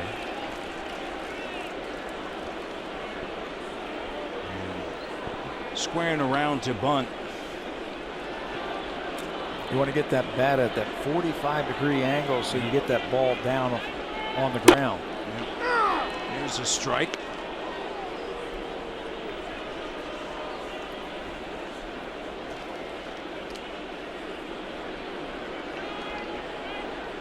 Taking over for Kevin Gausman, who made his major league debut, 22-year-old from Centennial, Colorado. And we'll take a look at the line by Kevin Gausman. 5 innings, 7 hits. He'll be charged with 4 earned runs. And he had problems with just one part of the batting order. Adam Lynn, JP Arencibia. Lynn doubled, and Arencibia followed that up with a double for an RBI in the 4th, and in the 5th inning, a single, then a home run. 3 runs driven in by Arencibia, the big part of the offense tonight. They're really looking for somebody to step in and into that rotation. As we mentioned, 11 starters used thus far this season. Cabrera, turn around, runner at first base, and pitch is up. They had 19 different players record a pitching win last year for the Orioles. One of those players, Chris Davis, actually got a win for the Orioles last year. That was one shy of the club record for most players to record a pitching win.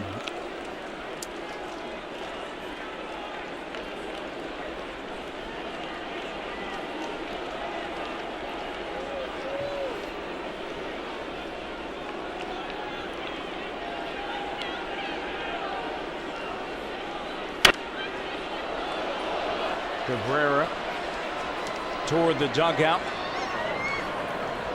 On the far end of the dugout and out of play.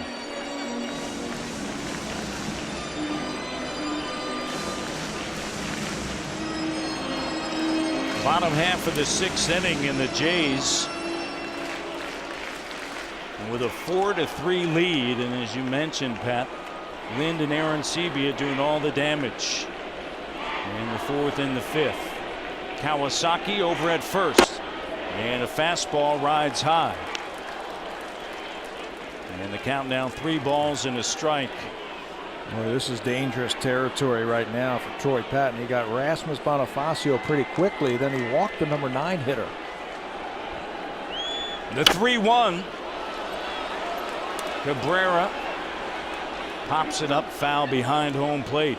He is one pitch.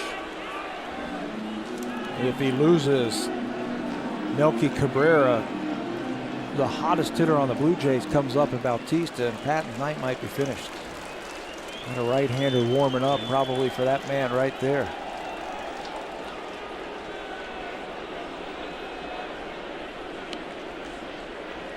Texan comes set, and he walks Cabrera.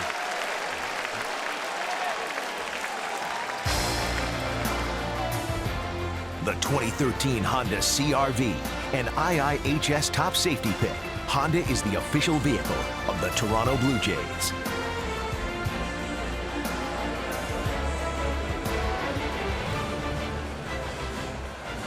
So Patton is out, and Pedro Strop, the right-hander, will jog in and take over here in the 6th.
Oh, Tabby enjoying those big, comfy green chairs in the TD Comfort Zone. Our guests of TD that received a free seat upgrade courtesy of TD.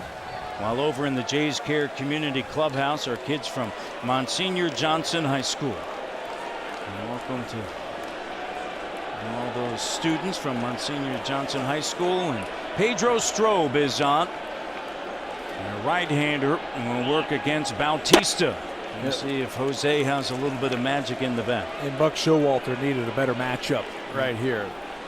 Wants to keep this a one-run game. He knows how hot Jose Bautista is over his last 8 games. He wants to bring in his hard-throwing right-hander, Pedro Strope.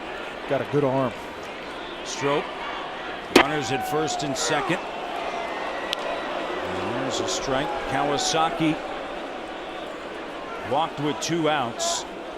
Cabrera over at first base, he walked. Patton's line, 2/3 is still open, 2 walks. Can Bautista provide a base hit here? And Strope wildly outside. Yeah, I don't care how hard you throw it right now. The way Bautista is seeing the ball, he can turn it around. That last one, 97, he's got great arm action on that ball, and he's got easy velocity. Really challenge him here. Nope. That's the beauty of the way that John Gibbons has set up this lineup, that you've got Bautista now second. RBI situations if they roll over that lineup, and he's got Edwin Encarnacion behind him. See better pitches. See better pitches. Maybe you get the challenge fastball here from Strope. He turned around Rodney's fastball yesterday in the 9th inning. Kawasaki at second. Cabrera at first. Chop foul. That had a little sinking action to it right there from Strope. Look at Jose. He's locked in too. 1 for 2. Walked in the 3rd. 6 for his last 7 coming into tonight's game against the Orioles. Stroke spinning and checking in on Kawasaki. Straight away and deep the outfield. Second baseman Casilla toward the bag. At second. And the 3-2 2-out pitch up and in, and Bautista to his backside, and the bases are full of Jays. All via the walk. Fastball gets away from Strope. He just flies open a little bit too quickly. The arm can't catch up and walks him. Can Encarnacion make the Orioles pay? He is 0 of 3. 3 2-out walks. And this one brings up a bit of chalk dust. Strope does not have the same command that we saw last year when he was the 8th inning setup man and did a great job in front of Jim Johnson. I'll bring out the pen in the book. Buck Showalter and Wieters with a visit. Trying to go power versus power. Middle of the order, runners on. He needs his best strikeout pitcher against the best the Blue Jays have to offer. Career with the bases loaded, 309. Fastball right there. And Encarnacion remains in the box. Kawasaki at third, Cabrera at second, Bautista at first. All 3 walked with 2 outs. Swung on, laced down the left field line. Grand slam off of the bat of Encarnacion.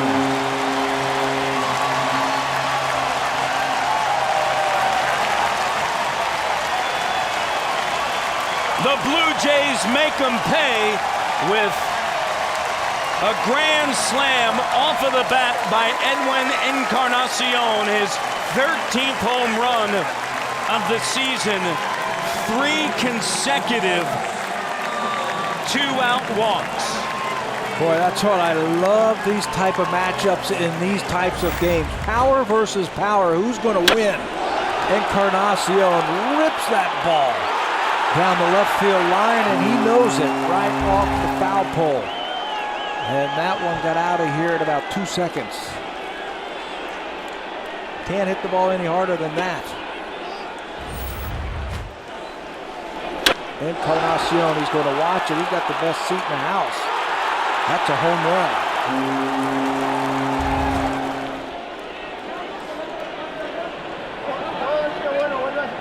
All smiles in the dugout, Adam Lind. How about this rally by the Blue Jays? Troy Patton gets the first 2 guys quickly and then loses the strike zone. Walks Kawasaki, walks Cabrera, Stroke walks Bautista, and Encarnacion cleans him up.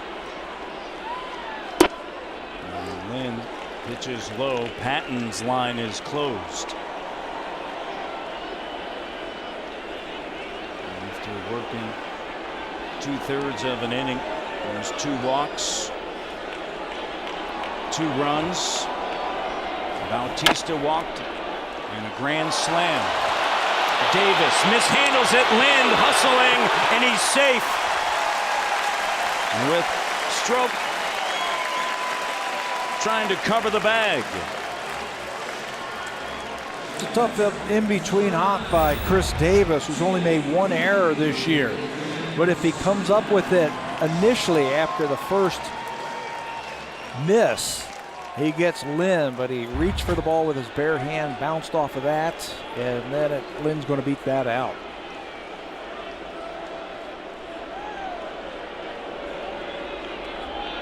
An error, and Lind takes a lead at first. Stroke now dealing with Aaron Sebia. Aaron Sebia 2 for 3. He doubled Lind home after Lind had a leadoff double in the 4th, and a 2-run blast in the 5th, his 11th home run. And he looks at a pitch down low and away. Bullpen was so good for the Orioles a season ago, and that has not necessarily been the case this season. Yeah, shocker. Jim Johnson was almost automatic, and he blew a couple of games this week. When they were back home, Strope was automatic as an 8th inning guy. Breaking ball. 2 runs in the 4th, 2 in the 5th, 4 here in the 6th. A grand slam off of the bat of Encarnacion after 3 consecutive walks. And the Jays lead 8-3 here in the bottom of the 6th. Stroke. And he is struggling right now to find the zone. He's fighting himself. And you can see the frustration. Trying to throw the ball harder, trying to throw it through the catcher instead of to the catcher. Lind at first, he'll check in. Aaron Sebia deep to center field, and Dickerson is able to make the catch just shy of the wall on the track in center. Encarnacion, say it, Edwin. Home run. Grand slam.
the game brought to you by the 2013 Honda CR-V, an IIHS top safety pick. Honda is the official vehicle of the Toronto Blue Jays. Well, this is an easy one tonight. If you're going to fill up the bases with walks, Edwin Encarnacion is going to clean them off. This is his 5th career grand slam.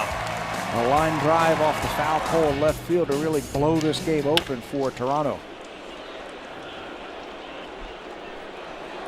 And off of the bat, now J.J. Hardy, and it is a ground rule double. J.J. Hardy trots into second base. 8-3 here in the top half of the 7th inning, and Anthony Gose will take over in left field. Pitch that is up, and Hardy tomahawks this ball down the left field line. The fan reaches over, so that's going to be a ground rule double. I would have loved to have seen that ball get let go, because Gose has got a great arm in left field, and he was all set to try and throw him out at second. There's Anthony. Takes over for Melky Cabrera. And that'll bring up Dickerson. And through it all, Brandon Morrow. And settling in after that home run solo shot off of the bat of Chris Davis. Worked 1-2-3. And then in the 5th, a double onto the bat of Machado, as this one is fouled. The 1-2-3 6th until the J.J. Hardy double.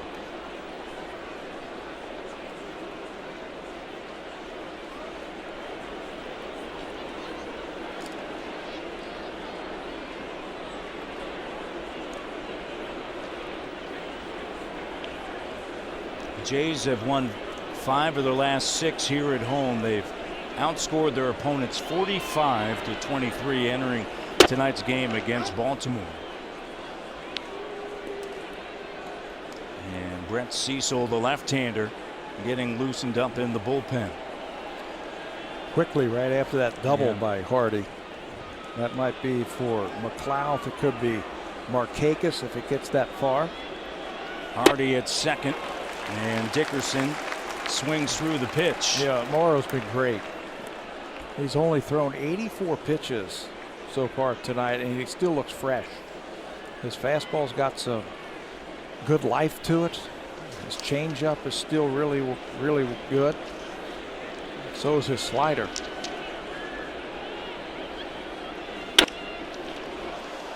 This one driven into right field. Bautista makes the catch, fires it into second as the runner tags up Hardy from second to third. And let's check in with Jamie Campbell. Jamie?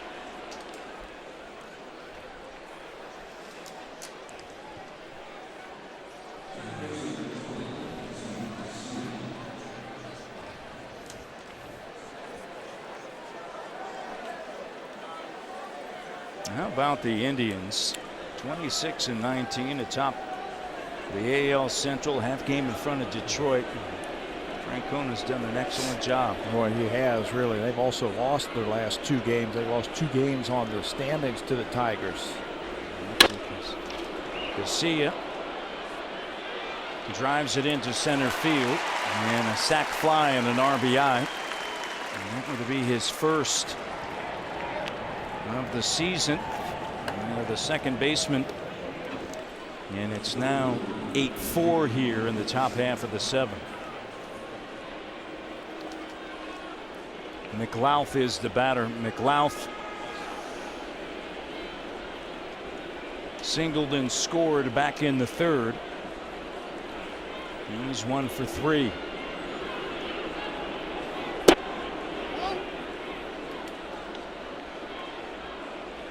Morrow worked 6 innings back on April 3rd against Cleveland. Worked 6 in Kansas City on the 14th. And his longest outing into Baltimore on April 24th, 6 1/3. And then that was up to that point, because on May 5th he worked 8 strong innings against Seattle. Ground ball, backhanded. Bonifacio, not in time. Bonifacio to the backhand, And Encarnacion stretching out at first base. And McLeod beats it out. He can run, Nate McLeod, and he's smelling base hit right here. If it makes it on a fly, maybe they get him. But what a play by Bonifacio, showing some range and some arm strength from second base. Brandon Morrow would love that one. And now he's got to deal with Machado. 3 for 3, 3 doubles, and a pair of RBIs, and he burns a fastball right in there.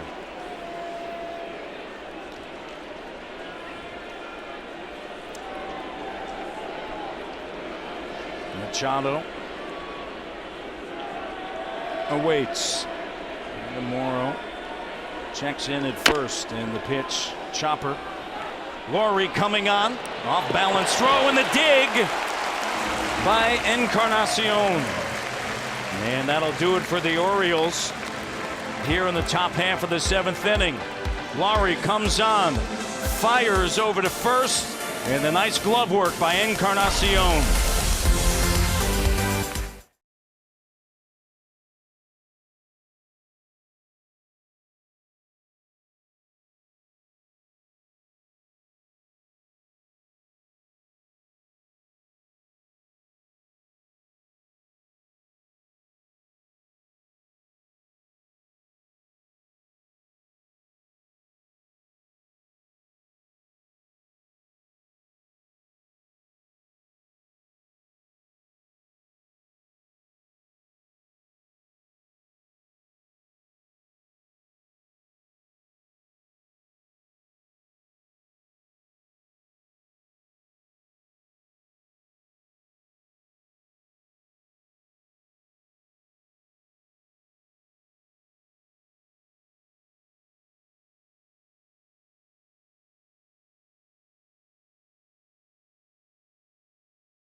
Children playing baseball across Canada by supporting the Jays Care Grow the Game Drive. For a minimum of $20 donation, you will receive a Blue Jays commemorative pin. Donate until May 25th at bluejays.com/JaysCare. The Toronto Blue Jays are proud supporters of amateur baseball across this great nation. And a fastball misses.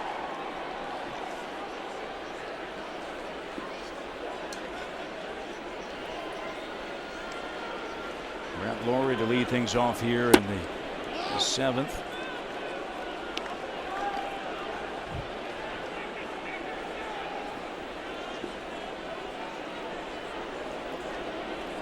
One for 3 and a bunt single back in the 4th. Just get something started right here. 3-0. Strop still scuffling out there. And a 4-pitch walk to begin the bottom half of the 7th. Last year, Pedro Strop averaged a walk every 2 innings. This year, it's almost 1 an inning now with his 14th and 17 innings, and that's going to bring Buck Showalter out. And Pedro Strop will probably follow him back to the dugout.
Left-hander inherits Laurie over at first base. And Rasmus right through it. Deception. He really relies on deception more than stuff, does McFarland. Low three-quarter arm slot. Got to keep the ball down.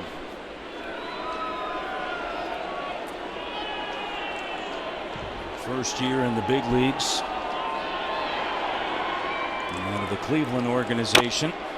And that one is chopped foul. Spent 5 years in the minor leagues. Parts of 3 seasons in Double-A Akron. Baltimore Orioles have made some good baseball decisions the last few years. Rule 5 pick. He's got to remain in the big leagues. Good pitch there. He certainly can pitch out of the bullpen. That's a good baseball decision. This copyrighted telecast is presented by authority of Rogers Blue Jays Baseball Partnership. It may not be reproduced or retransmitted in any form, and the accounts and descriptions of this game may not be disseminated without the express written consent of Rogers Blue Jays Baseball Partnership.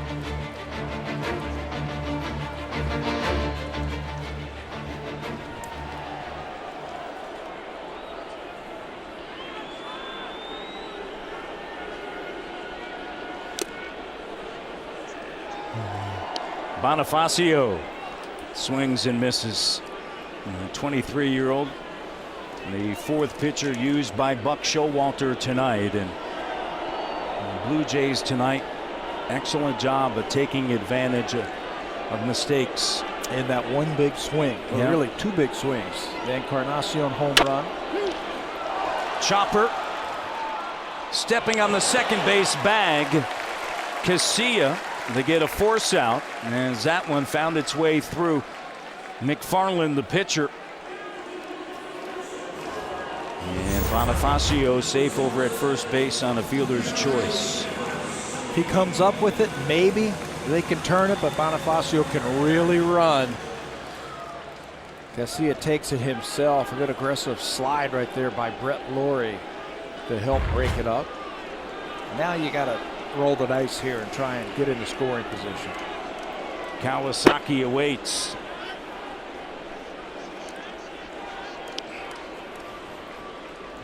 .66 against 66, and there's no Mario Lemieux. Yeah, it's not hockey or football. It's baseball. No Ray Nitschke for the Green Bay Packers. Great linebacker. And then number. Chop foul at the plate. I never have seen this. No. Last spring training. Yeah, maybe. A couple of non-roster invitees. I haven't seen a 66 on the Blue Jays since Juan Guzman. How long has that been? Quite some time. Kawasaki. 452 in Japan. Grounds it to the second baseman. Casilla over to first, and that'll do it. Through 7 innings here at the Rogers Center. Jays on top, 8-4 over Baltimore.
check out @Bat13.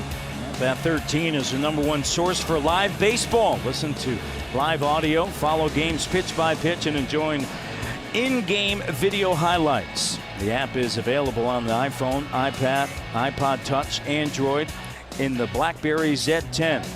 Season-long subscription packages are available for $19.99. Visit BlueJays.com for more details. @Bat13 is the official app of Major League Baseball. On to the 8th inning. Morrow. And this one is driven. And it is gone. Off of the bat of Nick Markakis to start the top half of the 8th inning. Just a little get-me-over fastball from Brandon Morrow. And Nick Markakis was waiting for it. Morrow's still under 100 pitches as he works into the 8th inning because he's throwing a lot of first pitch strikes and throwing it right there. I want to get ahead, and Nick Markakis says not so fast. As he loses that one, makes it a 3-run game now. And that one was driven. The bat of Markakis, his 5th home run of the season. 1 for 3 on the day. Adam Jones, as Brandon Morrow goes back to work here in the top of the 8th at a fastball. You know, they can strike very quickly as Markakis hits that fastball out. They came into this game 3rd in the American League at home runs, with Markakis and Jones and Wieters and Davis. They've got plenty of power. Adam Jones has 6 on the season, 6 swings through that. They were 2nd a season ago in home runs in the American League. 93 and 69. They finished 2 games back of the Yankees.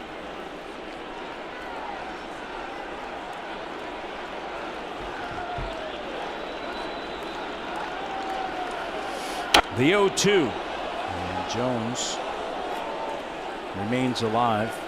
They had 214 home runs a season ago and 5 players that hit at least 22 home runs.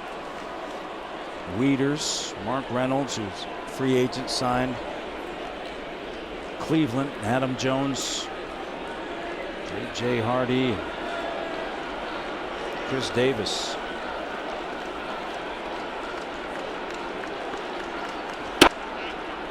Up and in.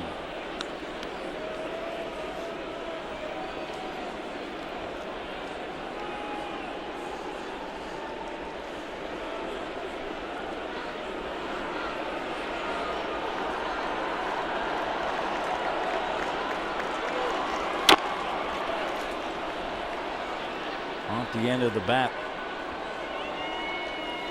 Brett Cecil still warming up in the bullpen, the left-hander for the Jays here in the top half of the 8th inning as they lead 8-5. Just in case right now, the way Morrow's been throwing, he has been very good tonight. John Gibbons knows that. He was a former catcher. You can see that Morrow still has good stuff, but as he gets closer to that 100 pitch plateau, that's about when he starts thinking about making some changes, and you see him going over his lineup card, looking for the right matchup for his team. Worked 5 innings at New York last time out, and out of the windup, Jones drives this one deep to left. Back-to-back solo shots. It's 8-6. And we're just talking about how potent the Orioles are. And Jones 1 for 4. He kept fouling off tough pitches from Morrow, that breaking ball, until he got that fastball inside. He didn't miss it, and that's going to end Brandon Morrow's night, but he's in line for the W. John Gibbons comes out to take the baseball from the right-hander, and Brett Cecil will come on and face Chris Davis and Matt Wieters here in the top half of the 8th inning. Jays lead by 2. A nice round of applause for Brandon Morrow.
Right along before he gave up the back-to-back home runs. This is Jones' third time this year that the Orioles have done this. Second time Markakis and Jones were involved with it for the Orioles. They'll send Brandon out of the game. And in is Brett Cecil. Some frustration from Brandon Morrow as he exits this game and goes into the dugout, wanting to finish 8 innings tonight. But in line for the win, now the bullpen got to stop it right there. Here are the numbers for Brett Cecil as he works in his 22nd game. Lefty's hitting just 146 against Cecil. Good fastball, improved velocity, spins a good breaking ball. He goes out there with a lot of confidence. Davis fouls it back. Davis with a solo blast in the 4th. And that has been the key for the Jays tonight. And 3 home runs off of the bat of the Baltimore Orioles, all solo home runs. And Davis led off the 4th with 1, and he looks at a pitch there. Blue Jays have a couple of home runs tonight, accounting for 6 of the runs. You mentioned the solo home runs by the Orioles. J.P. Arencibia with a 2-run home run and a grand slam by Encarnacion. Sharply hit to Bonifacio. Davis out at first, and here comes Matt Wieters. Wieters 0 for the night, as the Jays hold on to a 2-run lead here in the top half of the 8th inning. Brett Cecil has looked really good as a reliever. Talking to Pete Walker the other day about him, and he was telling me that he has really embraced his job as a reliever out of the bullpen. He wants the ball every single night. Just going to throw that little cut fastball in there, drop a curveball and a changeup. And I think his being a former starter has really helped him as a reliever. Doesn't have to pace himself, and he has all those pitches. Wieters, the switch hitter, turns around, and he's down in the count 0-2. Cecil worked on Tuesday against the Rays, worked an inning.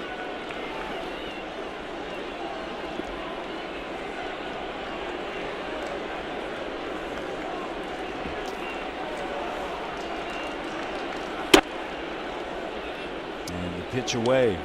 94 with that fastball. Now you can set that up, maybe drop that backdoor breaking ball on Matt Wieters.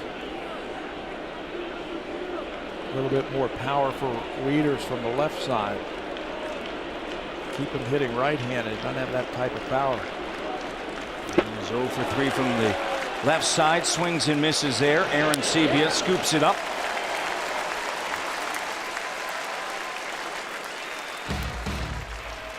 Brandon Morrow is finished as he pitches into the 8th inning. 7+ innings, 10 hits. He'll be charged with 6 earned runs. A walk and 5 strikeouts in his 98 pitches, in line for the win.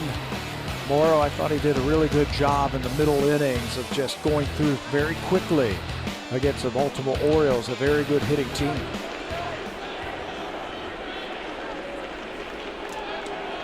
J.J. Hardy doubled to lead off the 7th, and then later scored on a sac fly by Casilla.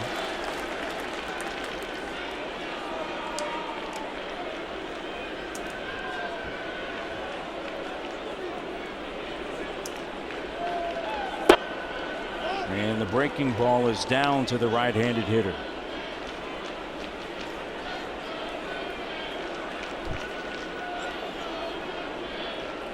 Jays have won 6 of their last 9 and 5 of 6 here at home. And that fastball misses high and outside.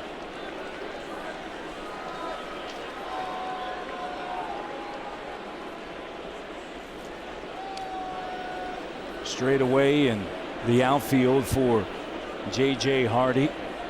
Cecil has the signs from Aaron Sebia, and a big swing and a miss there.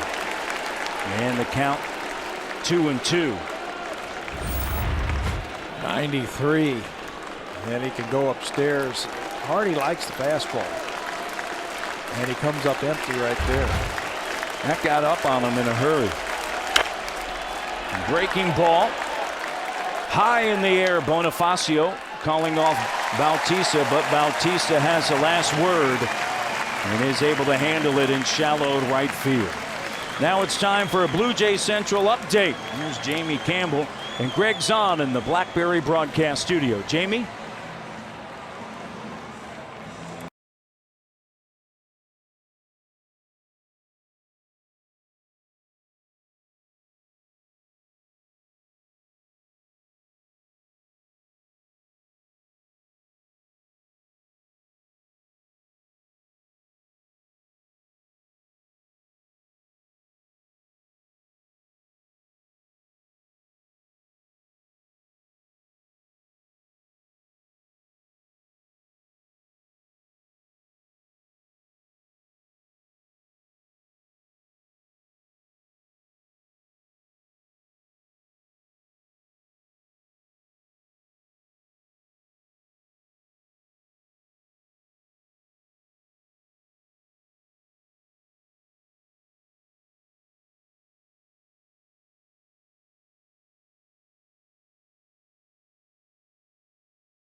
Move of the game brought to you by Bacardi Oakhart. Smooth, spiced rum. Bacardi is a proud partner of the Toronto Blue Jays. Tonight's smooth move, we're going to give it to the corner infielders of the Blue Jays. First, Brett Laurie comes in hard charging.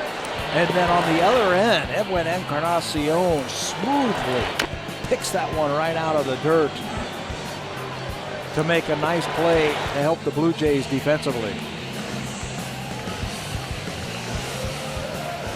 How about Brett Laurie at third base? And Edwin looks so comfortable at first base, and he's chipped in with a grand slam tonight. Anthony Gose. And you see the numbers from Buffalo. Played last night and took over for Cabrera out in left field. Back in the 7th. Home half of the 8th. Cabrera, Bautista, Encarnacion, and McFarland misses down and in. Here's Melky. 1 for 3. And a walk in the 6th and scored on that grand slam blast off of the bat of Encarnacion. Jays lead by 2, and Ghost with the pitch right under the hands. Swings right over it. An add-on run would be really nice right here. Yep. Stop the momentum of the Orioles. Dickerson in center, 2 steps toward the gap in left center field, and the count even at 2 for Ghost.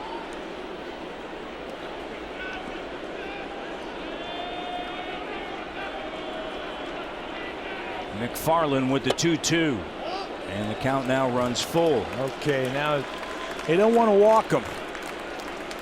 He's going to challenge him with a fastball right here. Let's see what Anthony Ghost can do with it. Bautista awaits. The 3-2 fastball, ground ball through the right side into right field. Markakis will fire it in to Casilla. Great piece of hitting that time by Ghost. Yeah, once you eliminate some of those other pitches, once you get the 3-2, you're a fast runner. You're a leadoff batter. You've got power behind you. You know he's going to challenge you with a fastball, so turn on it. Get the inning started right. So Anthony over at first, and Bautista, he's got that look. McFarland, and a strike.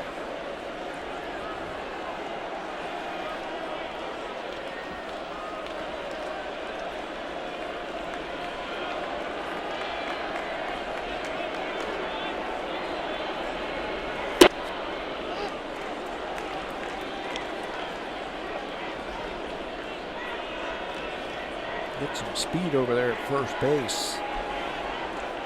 Maybe Matt Wieters might put more fastballs down to both Bautista and Encarnacion. It's a huge lead at first by Ghost. Ground ball. Hardy bobbles it. No place to go. We talked about speed, and I think that could have been a factor there, as Hardy knew after he bobbled it, he had to get it over there in a hurry. This is uncharacteristic of the Baltimore Orioles. They don't beat themselves. Told you at the beginning they're the best fielding team in the American League. They came in with only 14 errors this year in 46 games. As sure-handed as it gets, J.J. Hardy, just ball pops out of his glove, and it's too late to register an out anywhere. And Hardy, his 4th error this season.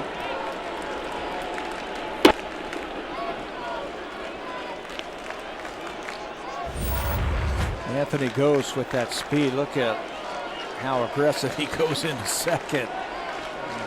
Going in with the spikes up. And Encarnacion ends up with his top hand on the handle as he swings through it. Casilla is going to have to see the Taylor after the game. Yeah, time to patch it up.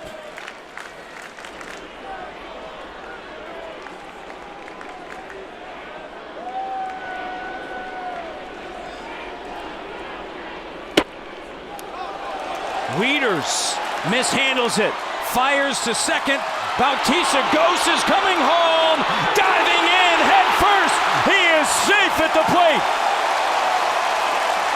The speed of Anthony Ghost. Told you he's got some electric speed, and he makes things happen when he's on base. Never hesitated. Ball popped out of the glove of Wieters. Ghost, you just got to figure he's going to make third base, but when then Wieters tried to throw down to second to get Bautista, he never stopped running. Watch this play. Again, uncharacteristic of Baltimore defense. Ghost, there's the throw. It's almost like a double steal now. High throw. Great slide. And a high tag, according to home plate umpire Tony Randazzo, as Ghost comes in head first. Heads up base running that time by Ghost. Pass ball.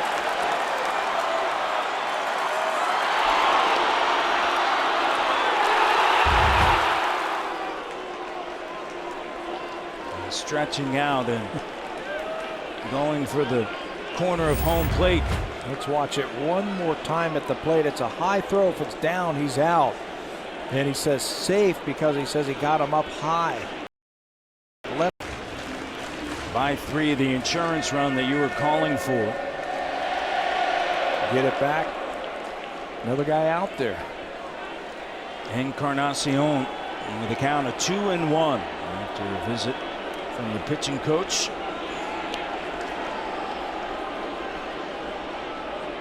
Look at there. And McFarland down low and away. Baltimore came in after taking a couple from the Yankees, but they had a 6-game losing skid at home. DeRosa, you see him on deck. Encarnacion with a 3-1 from the left-hander McFarland, and time is called.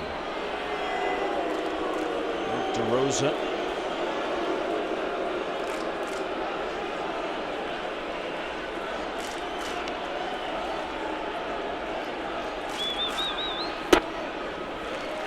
And a walk.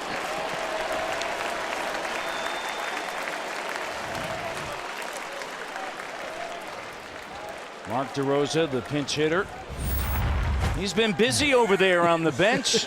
Tabby looking for the high five from Brandon Morrow, and he follows him down there. He says, wait a minute, him hanging. Don't forget about me, Brett Cecil. Give me a high five. See those extra guys. Yeah. Laurie shows him what to do, and now he gets it. There you don't go. leave me hanging. You know, it's happened to us all. Mark DeRosa, the pinch hitter.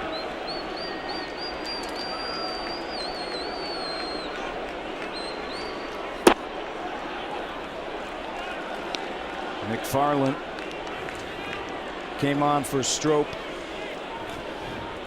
Back in the 7th inning after Strope walked Laurie.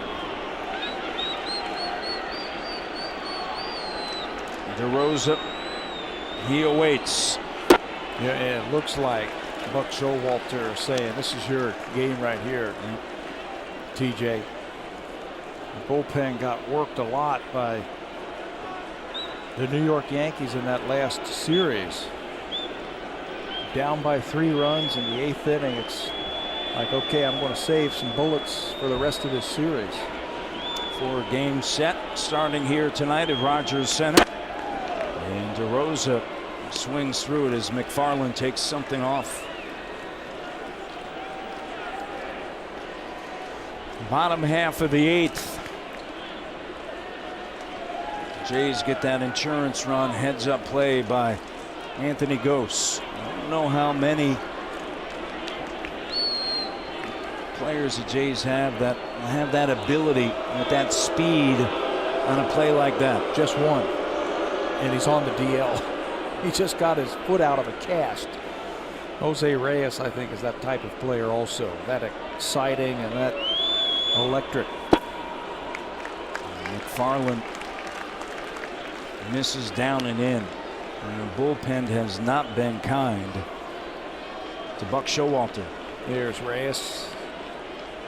Bonifacio's got some speed also, but not like Reyes and Gose.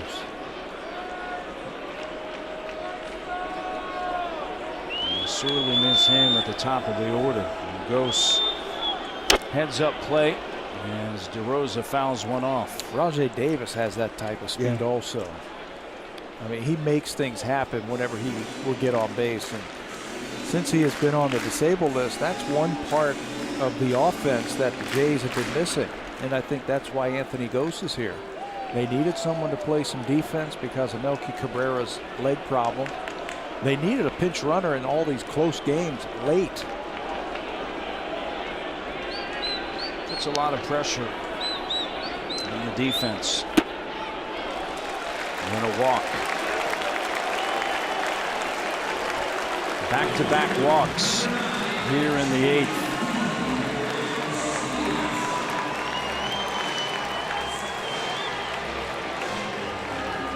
Three in the 6th inning. Another walk in the 7th inning. 2 more here in the 8th inning. That's not going to make your manager happy.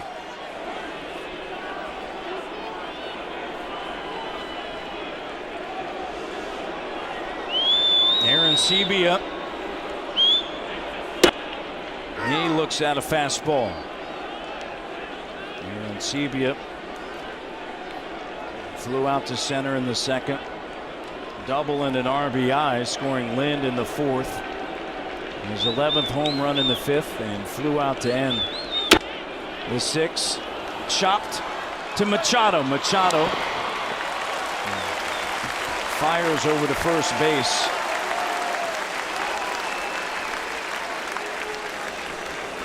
Another RBI for JP. That's 4 tonight.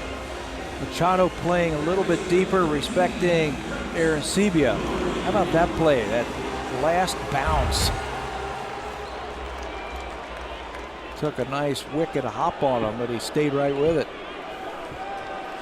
Aaron Sebia, as you mentioned, another RBI, 4 on the night. And Brett Lawrie in the batter's box, runners at second and third.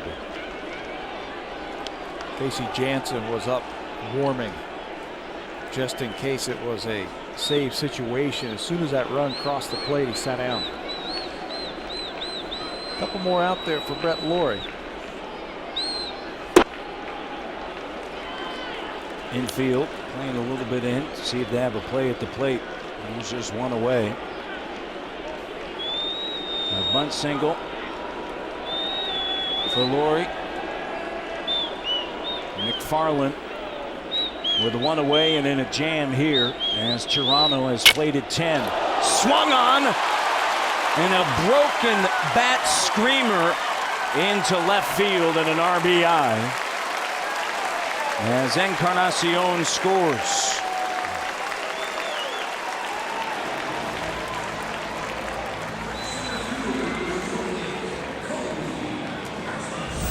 Look, Showalter can just look on right now, right off the end of the bat. And Hardy, the shortstop, can't come up with it. And Encarnacion trots home with the game's 11th run for the Blue Jays. Another big inning. 3 here in the 8th.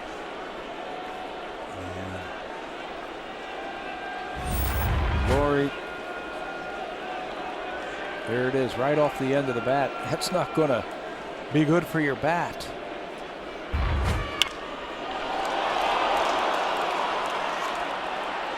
In the air to center field off of the bat of Rasmus, and tagging up is the pinch hitter DeRosa.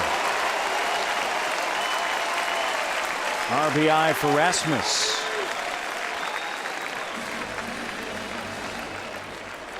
His 20th.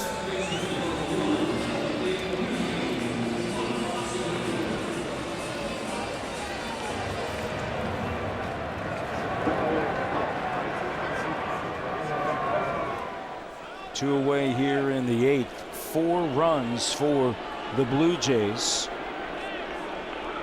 Brandon Morrow worked 7+. 10 hits, 6 runs, all earned, a walk and 5 strikeouts. 3 solo home runs. And the Jays tying their mark for most runs this season. Bonifacio into shallow center field over the glove of the diving Casilla. And a base hit for Bonifacio. He's over at first, and runners at the corners, and the Jays aren't done as Kawasaki will make his way. Everything falling in right now for Toronto. This one off the end of the bat once again, and Dickerson was playing deep, so he had no chance. Casilla, the second baseman, is going to lay out, and he just can't come up with it. It just ticks off of his glove. Hit for Bonifacio. Blue Jays hit around, and chance now to break that. 12-run score, their highest this season, tied when they were at Boston. Chop foul over by the dugout of the Orioles.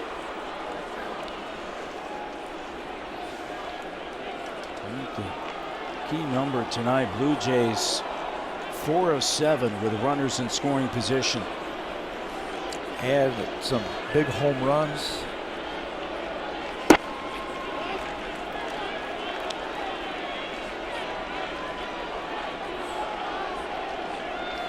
Take the pressure off you when you're a hitter.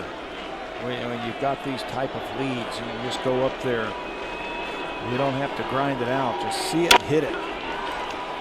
Kawasaki on a bouncer to Davis over at first, and the inning comes to an end.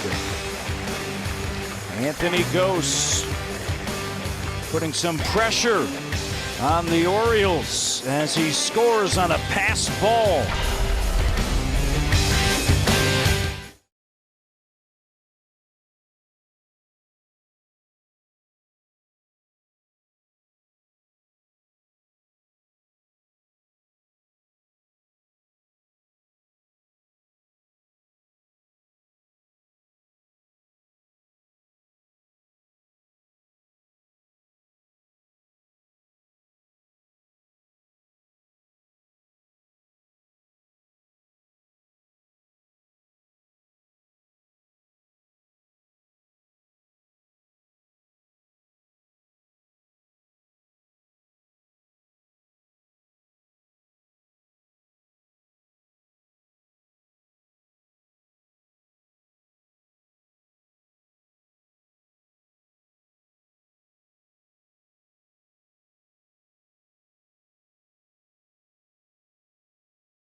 Against the Dodgers, Carlos Delgado, Roberto Alomar, Sean Green, Alex Gonzalez, Jose Cruz, Lloyd Mosby, and other Blue Jays legends for an on-field fantasy camp at the Rogers Center. Proceeds from the event benefit the Carlos Delgado Extra Bases Foundation.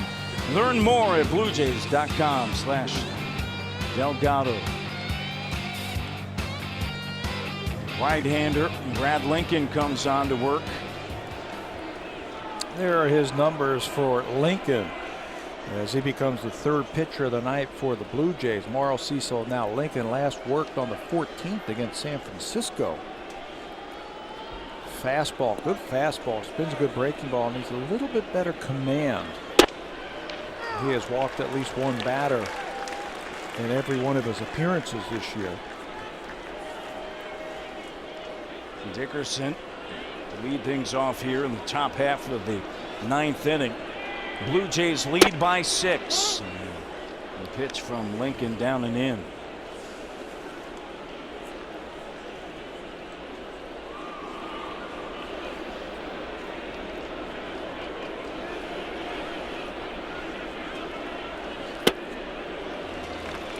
Trying to hold up. Do it. 4 runs in the bottom of the 8th inning for the Toronto Blue Jays.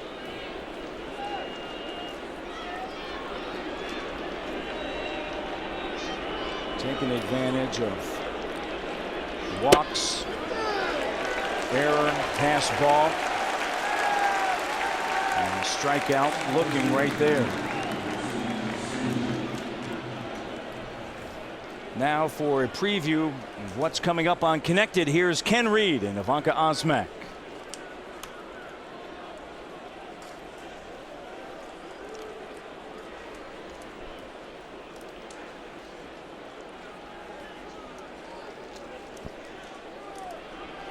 All right, here in the top of the 9th inning, Lincoln is on. Morrow works 7+. And Cecil came in the 8th inning after back-to-back solo shots. Markakis and Jones. Cecil worked an inning. And Casilla high in the air, shallow left field, and Gose is there.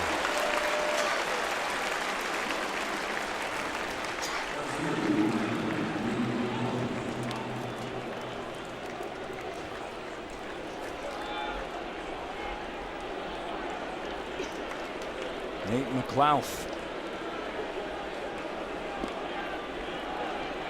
Has a pair of hits. And Lincoln, that fastball high. Just stay back right there. Stay back and don't get ahead of yourself. He's got a good fastball and a good breaking ball. Stay within yourself. There you go. Over the last 7 games here at the Rogers Center, Jays have scored 57 runs and their opponents 29. That's more like everybody was expecting from this team. Get some good starting pitching, some timely hitting. I thought their at-bats have been a lot better. Toronto's approaches at the plate. They're mixing in the walks when they have to. They're coming up with big base hits.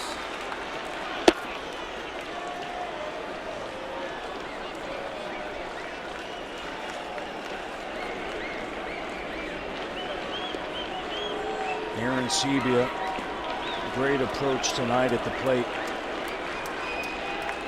Double in the 4th and then that 2-run blast in the 5th.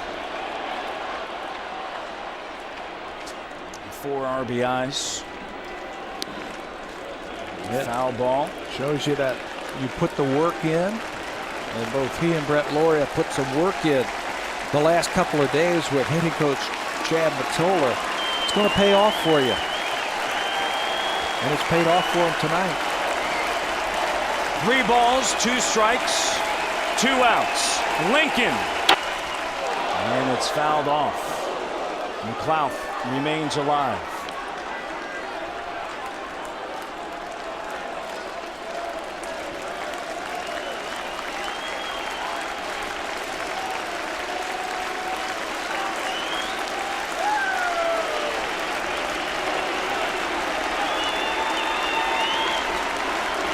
Fans on their feet.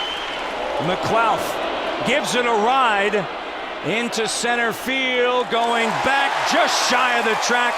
Colby Rasmus, and the Jays are winners.